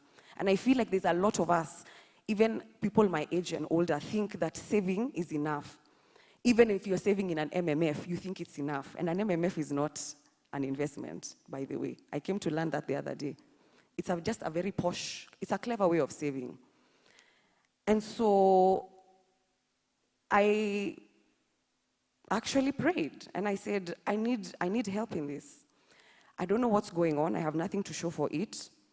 And so, you know how sometimes you pray for something and your answer comes by somebody mentioning something to you that is in relation to what you've just prayed about or maybe even thought about, or you think about somebody and they call you that day? To me, I don't ignore such things. I call those synchronicities, and I feel like that is the hand of God working in your life, and you should always heed to that. And somebody came to me at that time and told me, by the way, Jules, you've been talking about this money thing problem for a minute. There's a course, not as detailed as Centonomy, just kind of to help you doing budget and stuff, and it's free. Would you be interested in doing it? The next cohort is in about 6 weeks. And at that time, I was so desperate for change, I said, okay, I'll do it. By the way, mind you, at this point already, after Centonomy, I've paid for maybe 2 other personal management, financial management courses because I felt like maybe Centonomy was not the one for me. They were teaching me the same thing, but as soon as I get to that place of, okay, track your expenses so you can know how much you earn, I'm like, because I wanted to get to the investment part. How do I actually make the money? How do I grow the money? I was ignoring the fundamentals. You see the things that Waithaka pointed out, mindset and also goal setting. Those are things I walked into those classes feeling like I don't think they make sense for me because I already know that. I want to get to the place where we are talking about short-term, long-term investments, low risk, high risk, how do I make the money? And so during that 6-week gap, I told you this person told me that the course was happening in 6 weeks. I sat down with myself and I said, okay, there's something I'm not doing right here. Even taking these extra courses, that was me a form of following hype because I have no strategy. And then I remembered, wait, weren't we given a workbook when we left Centonomy, which I thought at the time was 6 years ago, weren't we given a workbook? And so I drove back to my father's house because when I did this course, I was still living at home. I found this book, the same place I left it in, gathering a thick layer of dust. That's what I did. I wiped it, and I started from the beginning. This time, though, there was a difference. There was a difference because my mindset had completely changed. I was not entering this space of mind with a sense of, see, I already know. Me, I just want to get to the part where I have 600K, what do I do with it? I said, let me actually start from the basic principles. And when I opened this book, actually, the first thing I saw, the first few pages, was around mindset. Allow me to just open that page because it spoke to me and I think it might speak to somebody here today. This first case study talks about thoughts are things, using your mind to move from a mindset of scarcity to abundance. And it says here, this is literally page 3, and these are the classes I was on my phone because I'm like, I don't get it. It says, you can't solve a problem with the same mind that created it. Right here, you're curious about Centonomy 101. The mind that you have probably has the problem mind, but you're trying to get to a solution. What Albert Einstein says is that you cannot solve a problem with the mind that created it. That means even if you come out of this course and you still have the same mindset around money and relationship with money, you will not solve your problem. You'll end up like me, where you're in a cyclic loop of trying to go and solve the problem with the same headspace. And so I started to go through this book all over again, page by page. And these are the things that moved the needle for me. Allow me to just check my notes here.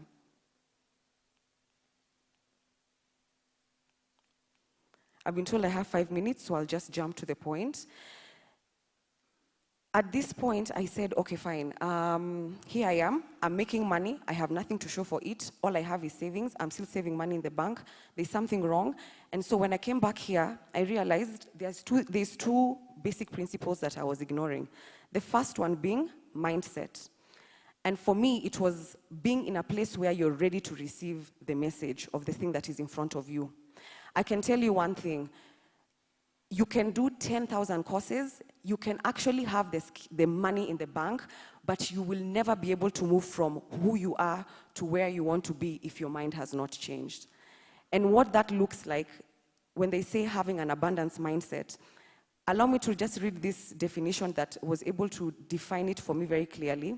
It says, an abundance mindset means having an abundance mindset in day-to-day life means operating from a deep belief that there is enough time, enough money, opportunities, love, and success for everyone.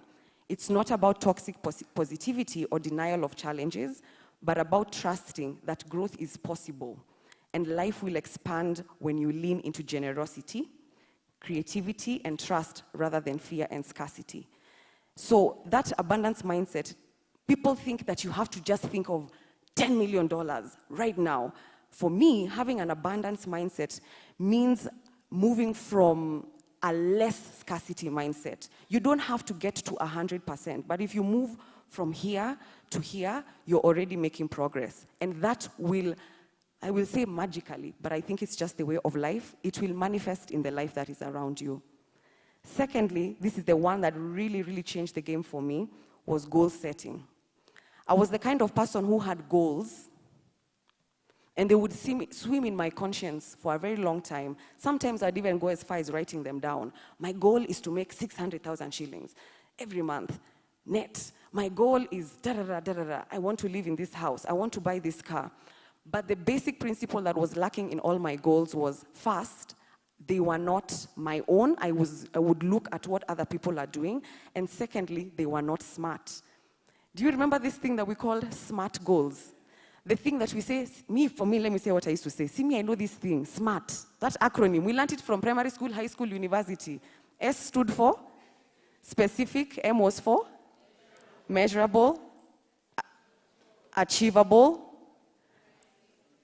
realistic or relevant, and time-bound. So I would have a goal, it's specific, but it's not achievable right now for me. Or it's time-bound, but it's not measurable.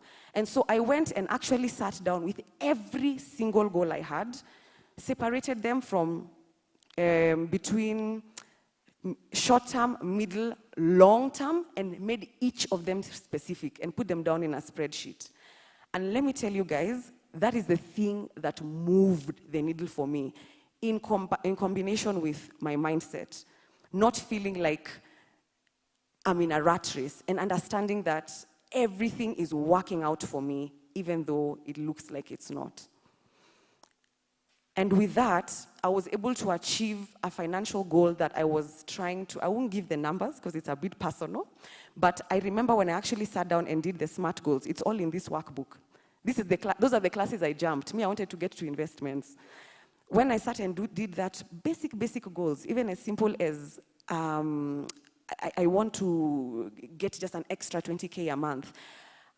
I was able to negotiate better for myself in the boardroom. I was able to say no and yes to certain opportunities because right now I know exactly what I'm doing. And I was able to achieve a goal that I thought would take me 4 years in less than a year. And this was a goal whose value was 4 million shillings. So I didn't even know that that's the kind of money that was coming in and out of my system. And it was all off of a very basic principle on goal setting and also that mindset. All right? So allow me to end this by saying, my time? Okay. This is my message to you. The prospective class of Centonomy 101 for this cohort. Number 1, mindset first, strategy second. Please take that seriously. Don't rush. Don't ignore the small stuff and think it's just new age fluff. Wanting to jump to the investments, trading, learning what the MMF is, how do I put my money here? That's what I did, and I ended up in this loop where I thought I was making progress, but I really wasn't. Thirdly, I want you to know that I'm coming to you not as a Radhika or a Waceke, but as someone who has moved and evolved from a fear-based thinking to an achieving mindset. And I feel like that is 80% of the work. Lastly, my last words to you guys come from my shosho. My shosho is a 95-year-old farmer, very entrepreneurial. She's still upright, still driving, still wears some too high heels in her handbag, very alert and very switched on. For some of you who have followed me on my social media, you have seen me post my grandmother. And last year, at her 95th, just after her 95th birthday, I realized I haven't sat down with this woman and asked her, who she is. You know, you forget the value of the people you have around you. And I'm a podcaster, so I carried my equipment to Shags. I went there for a week, and I sat down with her every day for about 1 hour. And I asked her questions all the way from her childhood to where she is now. When I got to this stage of making money, because my shosho used to make money for herself from her little, she had a small square garden and would sell stuff in the market. I asked her something about wealth, or money. And if this mindset she has, or the way she's able to find money or opportunities to make money, is it something that is innate, or is it something that she learned, and what can she tell me? And this is what she said to me. In Kikuyu, of course, but allow me to say it in English. She said, Waithira, money is there. It has always been there. It will always be there. Even in times of lack, there are people who are making money. Your job is to figure out how to be the one who gets it. Thank you very much.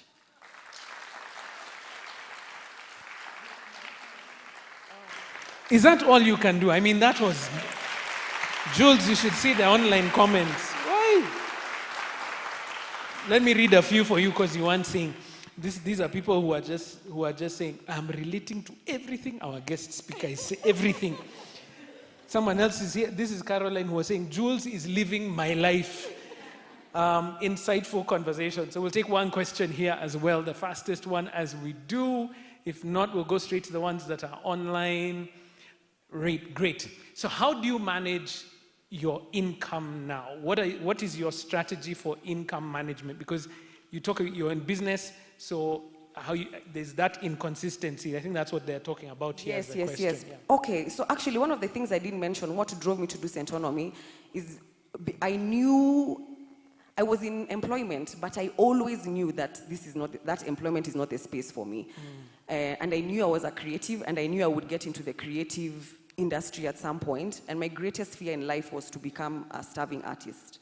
So that was another motivating factor. How I manage my money now is, as I said, I have goals. So, and these goals, they shift.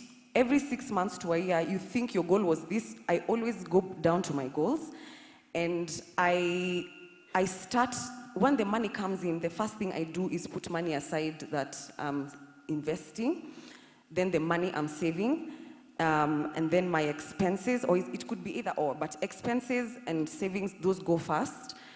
And then I have what I call for myself guilt-free spending. So you mentioned something about you and your wife, how you're the one who likes the cars and she doesn't.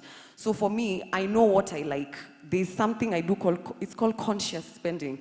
I'll be like, I will sacrifice and make my hair in this nice salon, but I know when the next iPhone or tablet comes out, I'll be on Android. In fact, I'm using a Samsung from like 15 years ago. I don't have the latest tablet.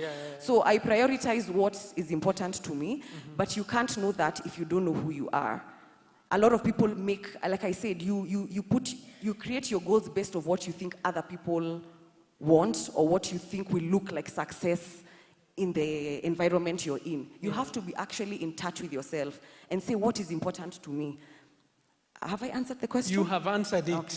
Yeah. Can we put our hands together for my mother, my daughter, Waithira? That's my mom as well. Waithira, you've done an amazing job. Okay, since stand up. Jules, just 1 second. Stand.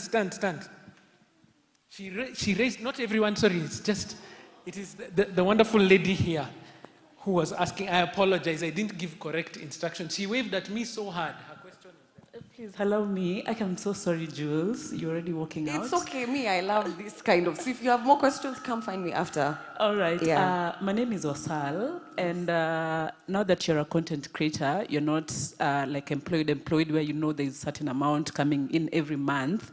What would you say for someone who is a freelancer? You have this mentality where women, you leave the house saying you're going to buy a spray, come back with a watch and a pair of shoes that you didn't plan for, but you're a freelancer, remember, and you have this mentality of itakuja, money will always come. Yes, pesa itakuja, sintaenda na nifanye nini yangu, pesa ikuje. So how do you? Yes, so you're inconsistent with your income, but you also, you know that there's that impulse. By the way, I would never say totally change who you are. Even me, I go saying I'm buying toothpaste, and I come out with a lot of things. But remember the structure I talked about.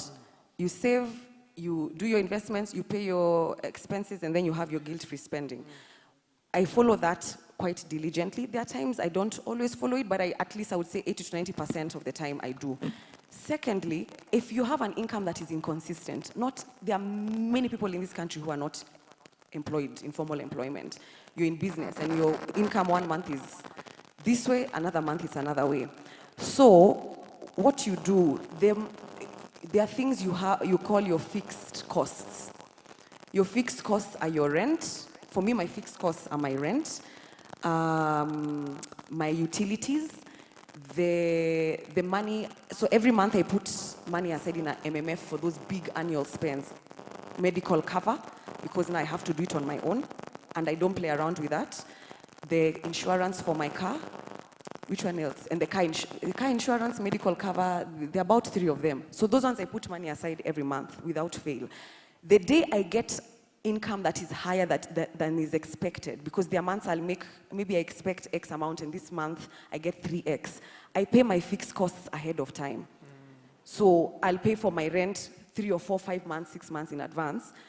That way, the day I go to the supermarket to buy extra stuff, I know my rent is sorted. That extra money you get, because your income is inconsistent. You have inconsistent income, but you have consistent, what are they called? Bills. Expenses, yeah. So, expenses, yes. So those ones you need to cover ahead of time. Don't get excited.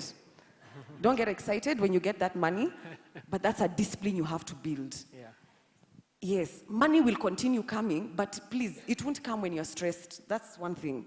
You have to be free to be able to know inakuja. Yeah. It's also, it's part of that mindset thing. Yeah. Annie, I was almost going to say amen. It will come. Can we give Julia a hand as she goes to have a seat? Let's do this, ladies and gentlemen. Let's take action now. I want you, on your phone, on a piece of paper, wherever you have to write, I want you set one goal for this coming week. I know some of you already did. You said, I'm signing up for Centonomy 101. You've done. Good. Continue. But others have been sitting here and you've been hearing goals, goals, goals. You have not set even one. Set one. It doesn't even have to be financial. I'm just saying, begin to make your life strategic and say, this is one of the things I want to do. One of the field trips that you are required to do during the Centonomy 101 program is to go to Central Bank, those who are in Nairobi here, just down the road here, Haile Selassie Avenue. Just go. It's your bank. Go. Walk there and see what do they do with your money. You see, that's a goal. It's an action point. You go and then you say, okay, now it's not such a mystery. What can we do? So take a moment and do that. Just set a goal for yourself. Those who are watching online as well, hey, to the YouTube audience, we've seen you there as well, a few hundred of us there. Thanks for following us there. Write a goal.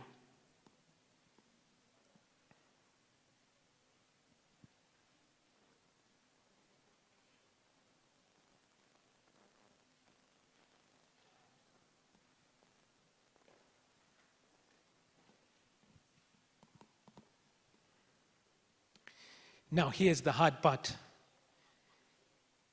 If you came with somebody you know, show them your goal.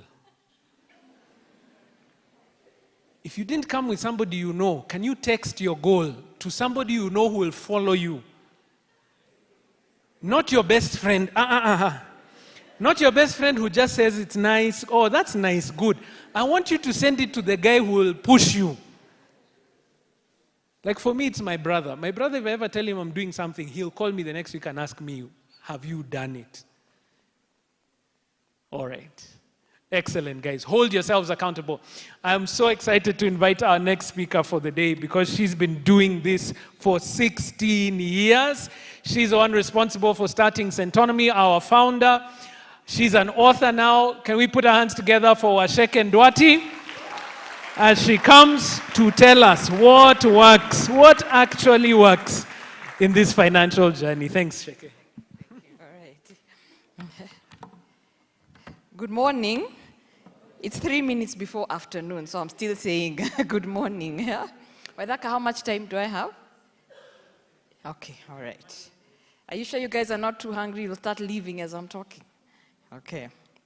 Thank you very much for having me here. Thank you all for coming. Thank you to everybody who's online.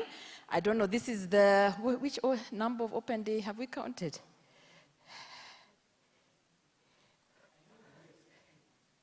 Yeah, we've been in the 40s, 50s of these events, yeah?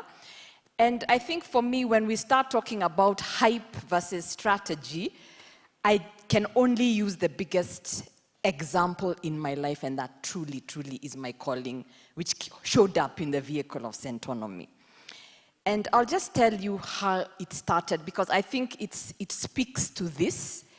And I thought about it because I was having a meal with someone who I was introduced to because they have a very big sounding job title, a very nice person who really opened up to me about something he was calling the myths of corporate success.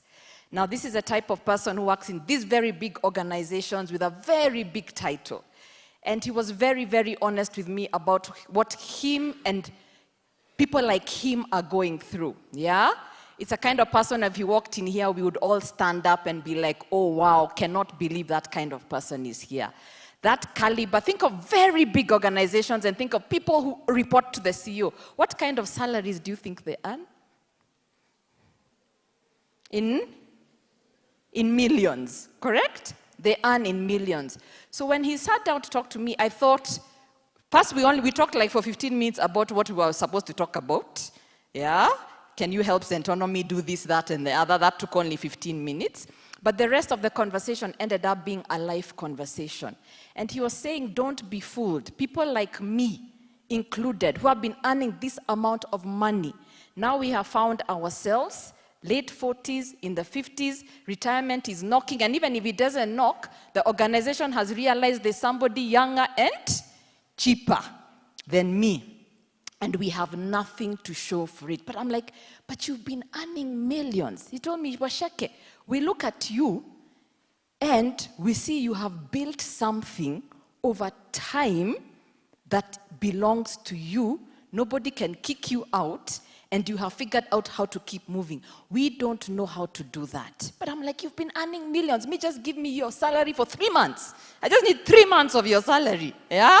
And because my salary in all these 16 years has never come even close to being what your salary does. And he's like, yes, but because of that comfort, we never stopped to think what happens when this is not there. So we indulge. There was always a bigger car to buy. There was always a bigger holiday to go to. There were always people who needed some of your money. There was always something, and that amount of money just seemed to pass through. At best, some of us own our home. But that's it. This is now when we are figuring what happens past this. Then I was like, oh my goodness. So even in this journey of building slowly, whatever it is, it doesn't have to be a business. Please understand that real wealth is very silent. You don't get to see it. And that's the difference between hype and strategy. Yeah? But before I get to that, even strategy can't work without something. What is that? It is a facilitator of something. Otherwise, you will be on the wrong strategy. If you don't have it, you'll be on the wrong strategy. And I'll tell you what it is. It's vision. What do you see for your life? What do you see? And Centonomy, it's a 16-year story, but it has evolved because of seeing something different at every point in time. Now, when we talk about vision, people are like, okay, let me Google Elon Musk's vision and copy it. No. It's for you where you are, and vision has been given to everybody because you have sight. But here we are called to use sight that is not our eyes. Yeah? It is sight that comes from somewhere else. What do you see? And we don't stop to think. Because what blocks vision is hype. Hype blocks vision. And hype is ego-driven. What can I see? What can I touch? What can I taste today? Yeah? What will other people think of me? I want so and so. It's hype has also come in conditioning. Julie was talking about conditioning. So please understand some of the noise in your head that blocks you from seeing vision and consequently strategy is conditioning that you now have to question. The new definition of illiteracy is not the inability to read and write. Because literacy is now being defined, and the quote came up with someone, and there are many offshoots of this quote, but the ability to learn and learn and learn again. So to have vision, you also have to start asking yourself, what do I need to unlearn from what I have been told, who I am, what can I actually achieve? So Centonomy started with a vision to just, first of all, a problem. A lot of strategy comes out from problems. You have a problem and it needs a solution. That is the first strategy you should work on. How do I solve my problem? Yeah, don't start overthinking it, yeah? So I went into business and realized that without that monthly salary, I couldn't survive. I went into business thinking that business just works like that and realized it takes time. So when I was doing that, I started talking to other people and realized this thing of money, we all don't know what is going on. It passes through, nobody knows what is going on. So I was like, as I help myself, let me just help one person at a time. Then in doing that, realize 80% of the problems are the same, and you will benefit from actually being in the same room. So please understand, strategy and vision unfold not when you're at the bus stop. You're inside the bus. So there's no strategy coming, no blueprint being downloaded to you as you're waiting at the bus stop. Enter the bus. And once you enter the bus, you now figure out where it's going. Then Centonomy 101 was formed. Yeah? Then from there, younger people want to know about money. So we came up with products for younger people. Then from there, entrepreneurship. And that is how 16 years of running a business unfolded. But those very same steps, I believe, can work for anything. An investment portfolio, paying off your debt. But what has to be crystal clear is, what do you want? Because hype is ego, as I've talked about. Strategy is freedom. So real wealth is created not by loud moves, but by small strategic steps that at the end of the day, you sit across with someone and you realize you've been earning a lot more money, but I have something you don't have. I have choice over my life. So that is what strategy gets you: freedom. Strategy is freedom. Whether that strategy starts with a spending plan, a debt repayment plan, your first investment plan. It's small moves that nobody thinks you're doing anything. It doesn't look good. The car doesn't look good today. You don't have the job title that is drawing attention today. You don't have the influence, the followers today. Yeah? But those small moves, one day you will sit across from someone and say, I have choice. I've realized you don't have the choice. Though your life was a lot louder. It was more hyped up than me. So don't go after the hype.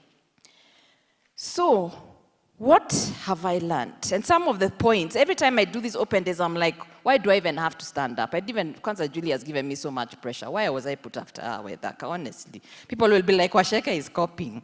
I promise you we did not talk. Yeah, Waceke is copying. She didn't prepare anything. But the first point I had, and I'll just say about 10 points, yeah? Watch the stories you tell yourself. When I was in standard 6, I knew me, I fell behind in class. I didn't like science. I was going to be last. Whenever the tests came out, and they used to be brutal in how they read. I don't know if you're in a class where, from top to bottom. So the first one is top, you even put your head down on your desk because you know yours is going to be read at the bottom. Then one day, the teacher came and announced and said, we're going to have a test the next day. And something clicked in me. And I said, imagine, I'm going to study for this thing. I've had it telling myself, and everyone had accepted. The teachers had accepted Waceke is the unsmart one in the class, yeah? And I had accepted that story. Yes, I've had a few failures in the tests along the way, but why did a few failures make me think I'm bad in science? So I challenged it, yeah? And I tell you, I went home that day and I studied like I have never studied in my life. Even for university, I didn't study like that. I've always been waiting for it to come back. It's never come back. You know, I studied until I didn't want to eat dinner with the family at home because I was like, if I talk, I'll forget. Yeah? I did nothing. I just studied, ate quietly. People were talking. I ate. I left and went back to the room to continue studying. I slept. The next day, my friends were saying hello. I just said, because I didn't want to talk. Then, did the test. Now, was I number one? No, but I was called out of the third. And in fact, the teacher said, today we will be surprised which names are appearing on top. So I was like, these are stories we tell ourselves. And back to what I was saying, you have to unlearn what you think you are, because everybody here, I think, is over 18. At 18, you stop saying, my parents did this to me. You stop saying, the government did this to me. You stop saying, my employer did this to me, and you take responsibility for your life. So stop those stories. Why you can't do it, we lack resources, yeah? And what you do when you're telling yourself stories, you don't understand this, but we operate at frequencies. You will attract people who also are telling themselves the same story. Because if you're telling yourself a story of lack, someone who has an abundance mindset won't want to sit down with you because they will call you toxic. Yeah? You will be toxic to them and their state of euphoric abundance. Yeah? And I coined this phrase called the poverty support group. Dump the poverty support group. And if you are head of the poverty support group, resign. Yeah? Take responsibility. And we don't like to do this. That's the second point. Because hype is playing victim. Oh, people like playing victim. It is being done to me. What does playing victim give you? What does it allow you? An excuse. Then you don't do it. Because you've filled yourself with somehow life is more unfair on me than everybody else. Yeah? I have lived long enough to know everybody goes through something at different stages in their lives. Is there anybody here not going through something? Welcome to adulting. Everybody has a problem. You are not special because you are going through something. So please remove, no matter what it is. We can empathize with you, we can sympathize with you, but understand you are not special for having a problem. Personal, financial, business-related, no matter what it is, relationship-related, you are not special. So when it comes to what is showing up in your life, you are where you are because that is where you have chosen to be. It is a very hard pill to swallow. But who put a gun to your head and told you live where you live? No. Who's putting a gun to your head and telling you show up at that business or job? You're complaining about that job. Who's putting a gun to your head? Who's putting a gun to your head and telling you borrow? Who's putting a gun to your head and saying continue giving your relative money without a plan? Then you complain black tax, black tax, black tax. I'm not saying it's not there and that we still won't make some choices, but please always understand the choice is yours most of the time. Are there some factors out of your control? What inflation is, what interest rates are, fine.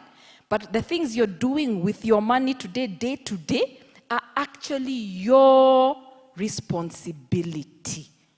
So playing victim. So just understand, I am where I am because that is where I've chosen to be. But the freedom in that, I said strategy is freedom. Oh, that means I can start making different choices. And to start making different choices, you have to take someone captive immediately. That person exists over here.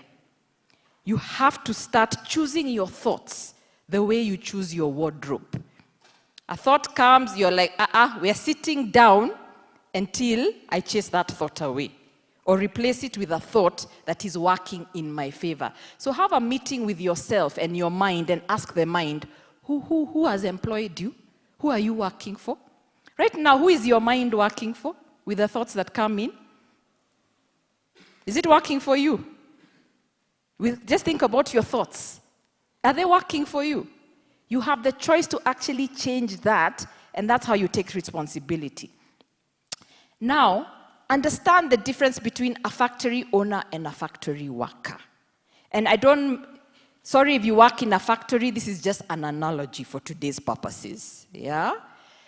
A factory owner, something happens to, let's say a factory worker, something happens to their job.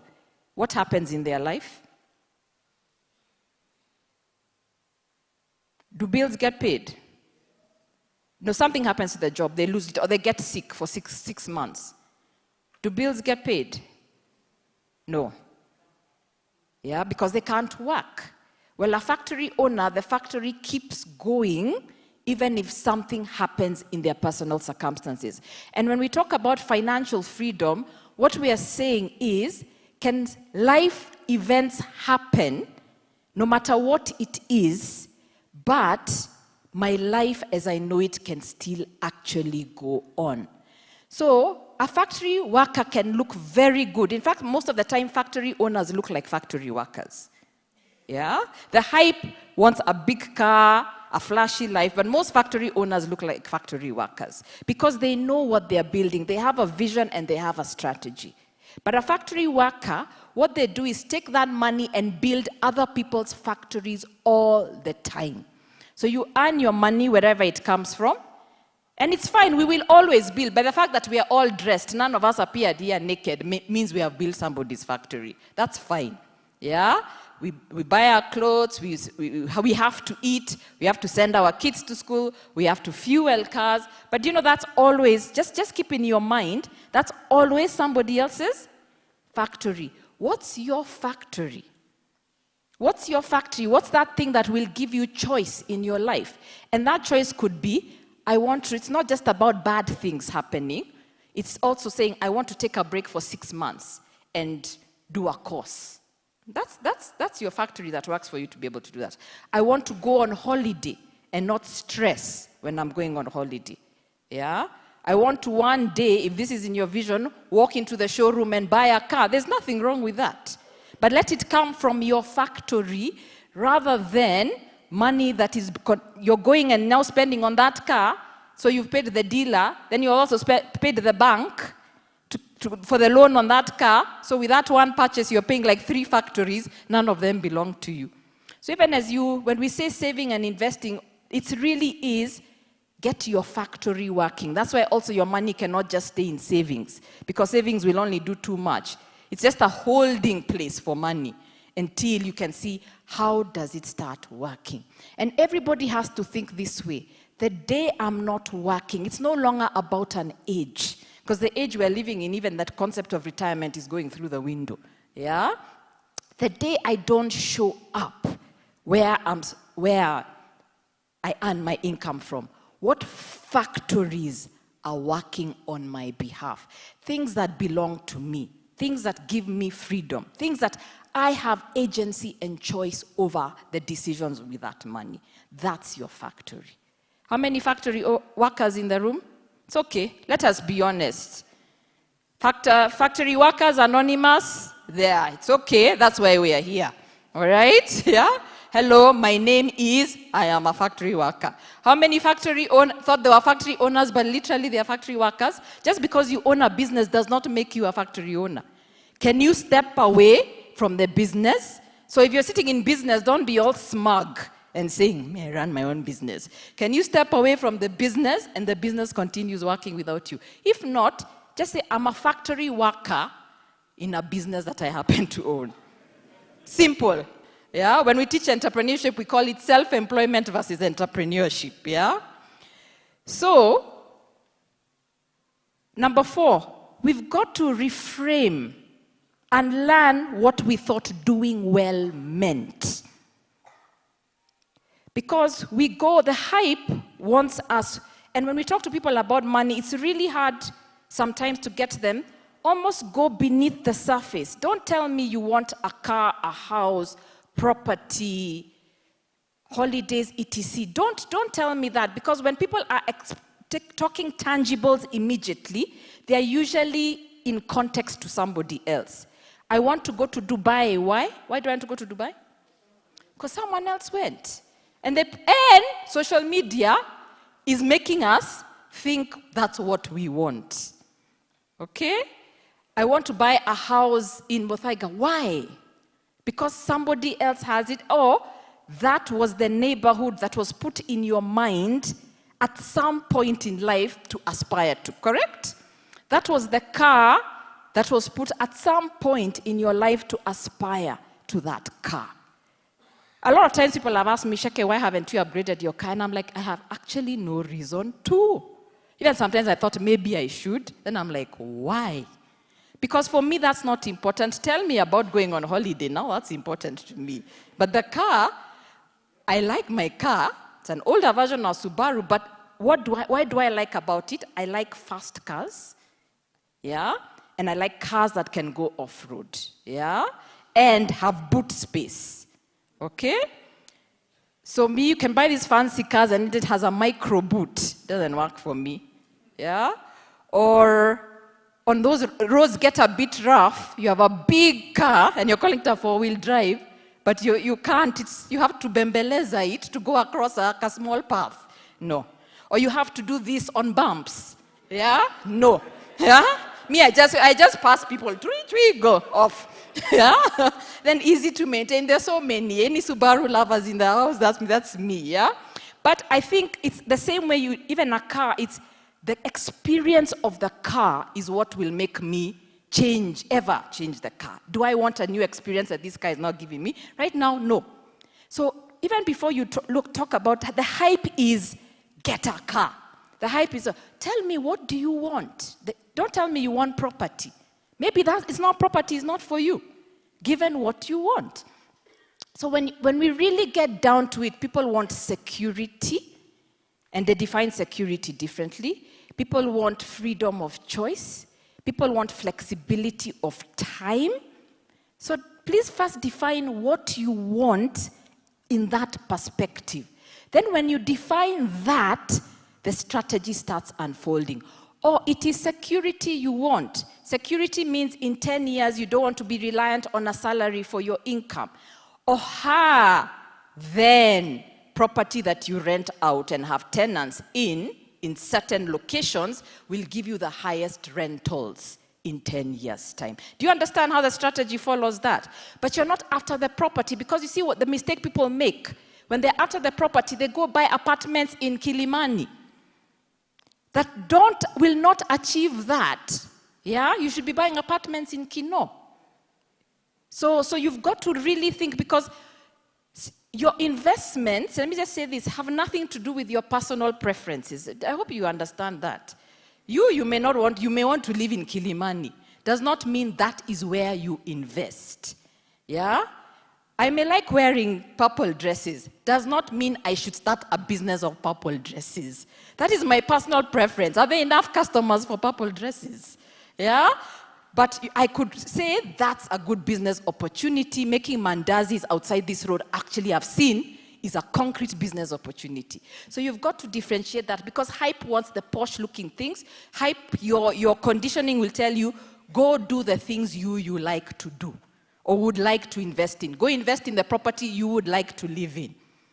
No, that's the worst investment decision you can actually make, yeah? So reframe what doing well is. So it's not even a number, because even in my book, Making Sense, I write, even though you have 10 million, and 10 million was the goal, do you know you will be unsatisfied? First of all, the world has enough places for you to spend 10 million. Yeah? She gave the example of people who win 10 million today, and they lose it. That means the world has it. You have, see, we've known people, musicians who had $1 billion, but they died broke. So please understand, the world has enough places for you to spend all the money you could ever have. So no money in itself is ever enough. But when you say actually freedom, security, for me, I like to travel because I like experiences and exposure. Yeah? then if I get that, that's enough. Then I don't live life with this continuous wave of dissatisfaction. Sometimes we had people who, they got $1 billion dubiously, yeah? And then they still want to steal another $1 billion. Do you ever ask, what didn't you do with the last $1 billion? That you feel? So just understand, money in itself cannot be enough. But if you define freedom, at every season in your life, it will look different. So at 20, it will look different from when you're in your 30s. To look different from when you're in 40s. To look different from when you're in your 50s, 60s. But take time to take stock. Have a meeting with yourself and say, where am I now? What is important? Is this strategy or what I'm doing with my money today achieving my strategy? Number 5, understand the value of time. We keep asking about return on investment. It's time we start asking about return on time. Because time is the one resource everybody has, equal. Whether I buy a cheap second-hand watch from the streets or I buy a Rolex for $10,000, has God given me, who has a Rolex, an extra hour because of my Rolex? No. So you've got to start looking at that asset called time. It's the one thing everybody has, and it's the one thing none of us can actually control. Yeah? For example, if you earn 100,000 shillings in a salary, net, just for ease of calculation, we don't have time for all of us to do it, and you work a typical 40-hour week, meaning 160 hours a month, it means your hourly rate is 625 shillings. Are we together? Yeah? Per hour, all right? How quickly do you spend 625 shillings per hour? Okay, so the problem, hype gets us to spend that hourly amount very quickly. But it takes you a full hour to earn 625. How, today, when you live here, how quickly will you spend 625 shillings? Without, without thinking. So we are spending money faster than we are earning it. You want to know why we don't have wealth? That is the problem. So now what your strategy should be is, how do I increase my return on time? For the same amount of time, how can that figure go up? Whether I'm doing better at my job, doing better at my business, have investments on the side, it's about making it from 625 to 1,000 to 3,000. Even better, one day you're earning 10,000, but you're working 1 hour. So the less time you can spend to make the same amount of money or even more, you're on the right track, and you will find money speaks the same language as time. If you are poor with money, you will be poor with time, and vice versa. If you feel broke and money is not working for you, please investigate your time. Yeah, and use that time properly. Yeah. Work backwards. Hype says today, get it today, get things that work today, get the trade today, do the cryptocurrency that works today. And all that is fine, but work backwards and say, in 10 years, what will be important to me? Because strategy is not short term. It doesn't reveal itself in the short term. Yeah, unless you have very short-term goals, like I'm saving for school fees for next term, that's fine. But real strategy, sustainable strategy reveals it. I told you, wealth is created in silence, yeah, over the long term. Give money a job description for 10 years or 5 years. Yeah, I know there are people in the room who are like, that's like double my age, but, yeah? But give money a forward job description. It's not a short-term, it's not a contract employee. It doesn't come on, it doesn't show up on contract. Give it a plan for 10 years, 5 years, not just today. So work backwards, what will be important to you? In some of our classes, we even make people think of themselves at 90 years of age, hashushu, and just say what will be important to you then. Then it becomes very clear what is hype and what is actually bringing value to your life, yeah? No matter what you're doing, whether you're in business, employed, content creator, etc., etc., create multiple income streams. And this starts by understanding yourself. You are not one person. You are not meant to do just only one thing, etc. So you could be an accountant, but you could also be an investor at the same time. You could also be a content creator at the same time. You can also be an author at the same time. So the more income streams you can create in your life, no matter what. And don't discount the small amounts, because when I tell people this, they want to understand how to make 50,000 shillings immediately. I started creating multiple income streams by writing articles. And they used to pay me, the paper used to pay me 3,000 bob an article. It looks like little money, but when I did 3,000 bob per week times 4, it was 12,000. That 12,000 was buying my groceries. So suddenly from my business, what my business could pay me, at least groceries was covered. Let me tell you how that unfolds. In time, it became the book that you're now seeing is sold there, which is a different income stream for me. In time, that became a podcast. In time, I got asked to sit on boards of other companies, which also gave me an income. This is in addition to Centonomy, in addition to property investments that have revealed themselves along the way. So it is about, but if I had not started with appreciating that first opportunity came with 3,000 shillings, some of these things will not unfold. So ask yourself, outside of what I do today, where can an extra 3,000 bob come from? Because it is not the amount of money that is important, it is the lesson that it is teaching you. It is the blueprint it's starting to form in your head. I would never have understood those articles would be an author. Because 16 years ago, I would never have told you I could write a book. But it revealed itself as I was inside the bus. Understand, number 8, understand the difference between assets and flosses.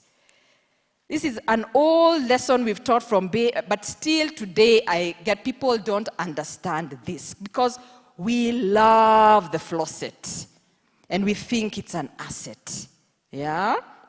The cars, the furniture, even the house you live in that you may own is not an investment in itself because you live in it. Yeah? An asset generates wealth. It generates cash for you, it appreciates in value, and it can keep your money safe. When you retire, you cannot go into the supermarket and say, I have a Range Rover parked outside, can I pass through? Or I own my own home, can I pass through? So keep that example in your head. One day when I'm not working, I go to Naivas and fill my trolley. What allows me to pay at the till? Those are assets. Nothing else, okay? Now, looking at money in the bank account can become a flosset in itself. First of all, it's been eaten by inflation, because if you have 100K today and inflation is rising, that means next year, 100K can buy less things, correct? If it is still 100K in year 3, it can buy less things. So don't idolize idle money sitting in the bank accounts. And we love it. I find this especially with women. We love it.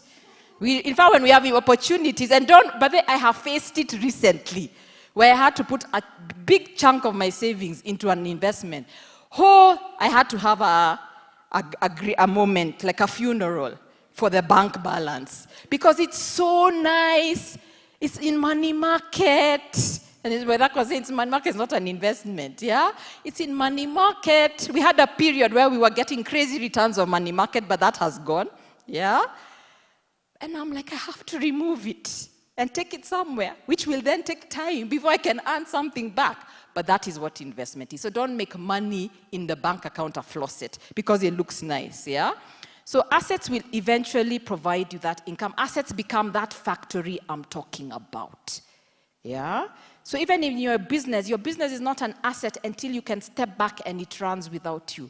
In year 10, Centonomy finally became an asset for me because I can live, and I have left for months on end. Yeah? And Centonomy still runs without me. Then it became an asset.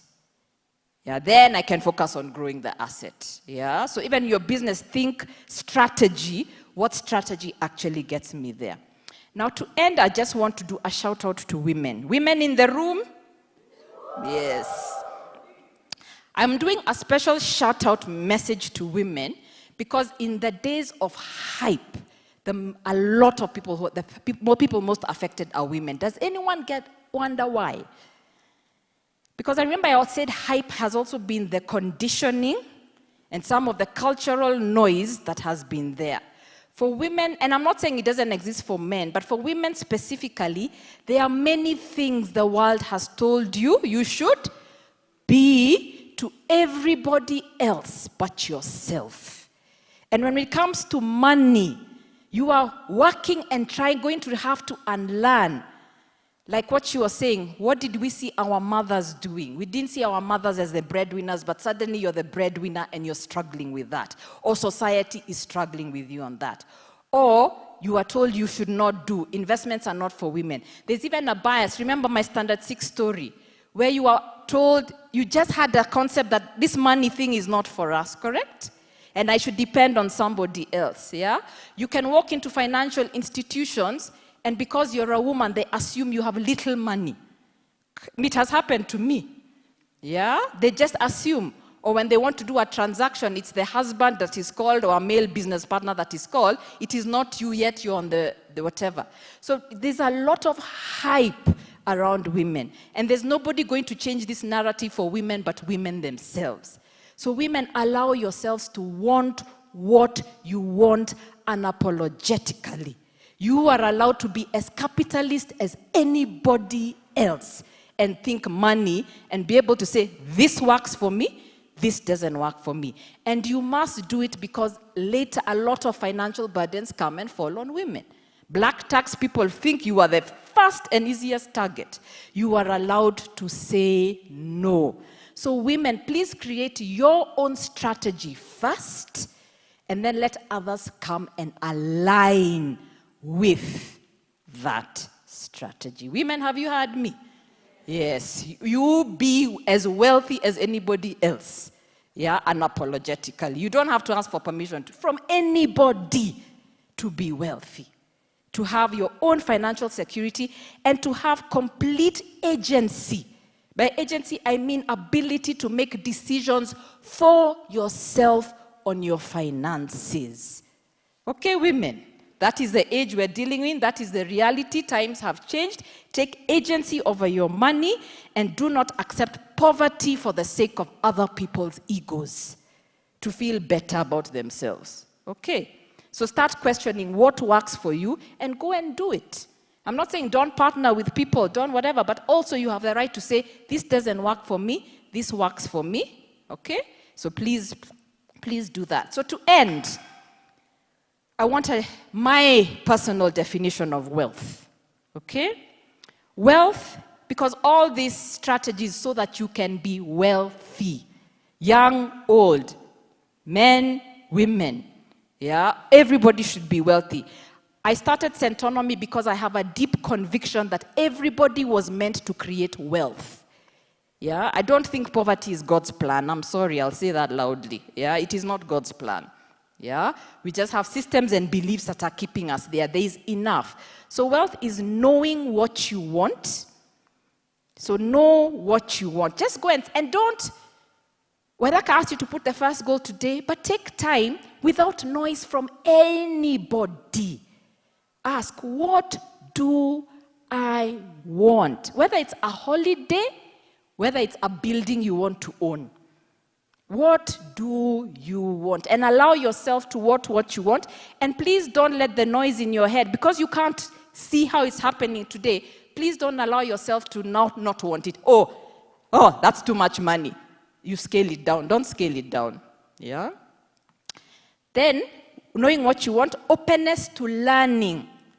And again, learning and learning, learning and learning. That is the whole journey of learning that we're going through now. And equipping yourself with the tools that are available that you can use. Come to Centonomy and learn those tools. So that's it. Know what you want, openness to learning. And then finally, the freedom to go through the ups and downs of the journey. Because wealth creation is not static. Sometimes things will go well, sometimes things will go out. But I call it freedom to go through the ups and downs, because you are carrying a belief in yourself that, you know what, I can still do it. I can stumble, but I will not fall. Yeah, I can get up and go again. And then the ups, hey, it has worked. We can go on holiday, go on that holiday. Hey, this has worked. My factories can buy me a car, buy that car. Yeah? And you don't have to feel guilty or ashamed that you're in a season of up. Enjoy it. but ensuring you're doing it in a sustainable way, not that all the money was spent on one car after 10 years of working for it, yeah? And then if things change, you're like, because I did it before, I can continue doing. So that is my personal definition of wealth. I pray and wish blessings upon everybody's life that they may be wealthy and exist in their own version of abundance. Thank you very much.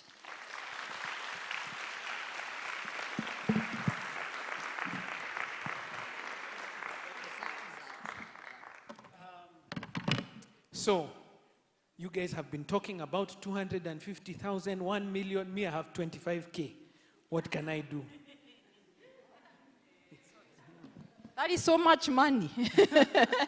And we talk about 250K and whatever, because whoever is asking that 25K, you have 25K today, but you also have to see yourself as that is the starting point. You will be the person who has $1 million, yeah?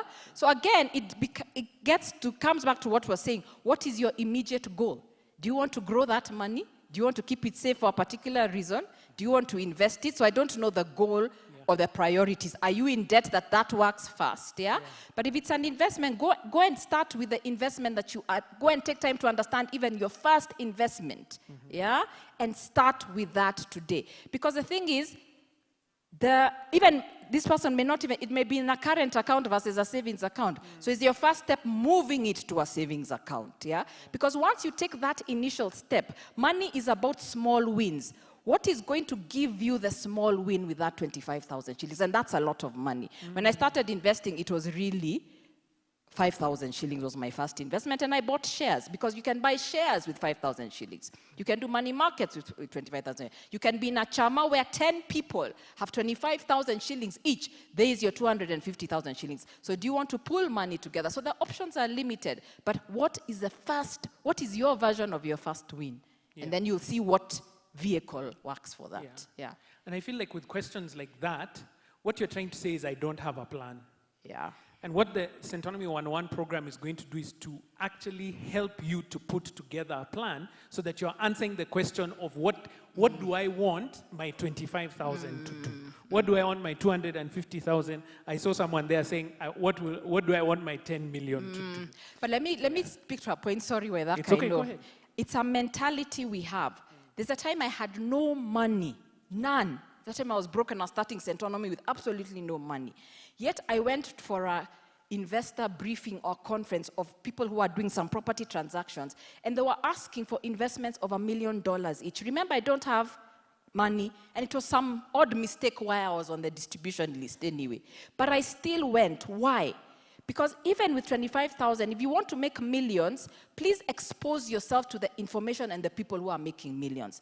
I sat there, I absorbed how those people were thinking, and continue to absorb how people were thinking. So if you have 25,000, don't sit with 25,000 people, yeah? Go and sit with 1 million people who are doing $1 million shillings, because you have to take your mind further than what you have today. That is what makes you now step, and that's the strategy. Strategy will not just be about the 25,000 shillings. Strategy will be about, in the next 3 years, I want to have $1 million shillings, yeah? So what do I do? Then you'll work backwards and be able to say, then that means the first step with this 25,000 shillings is this. So we have quite an international audience. Thank you to everyone who's tuned in from around the world. Germany, Bujumbura, Dubai, Eritrea, there are many places. Yeah. There's a question here. I'm outside of Kenya. Yeah. Will this course apply to me? I think you can answer that, okay, because you've been teaching people outside of Kenya. I will do that. This is then take the last one now. No, actually, I will do that. Guys, can we give Waceke a big hand? Yeah. You have something you want to say? I just wanted to say I'll be outside signing books for a short while after this. So if you have any more questions or you want a book signed, you can actually come out there. Sorry, Waithaka, again. The person who asked about that, something has just come to my mind. The principles of money, Waithaka will answer better, usually they cut across. Correct. They really, really cut across. Correct. Yeah. Okay, thank you very much. Waceke, do you mind? Yeah. Our guests have done such an amazing job, and we have a couple of gifts for them. So I'm going to ask Julia, if you don't mind coming, Althea, Matu, if you don't mind coming up here, we have a small gift for you as well. Chumani, can you help me?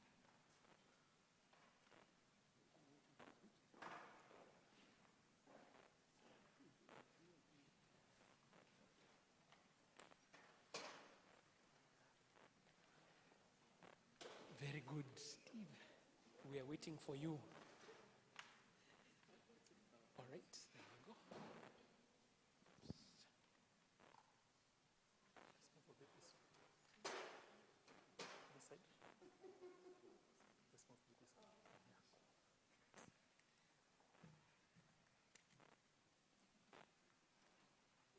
Let's move a bit this way.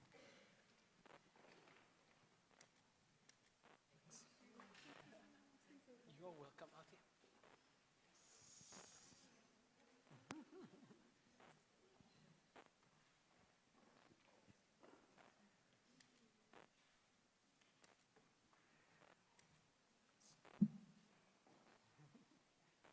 for Matu as well. Yes.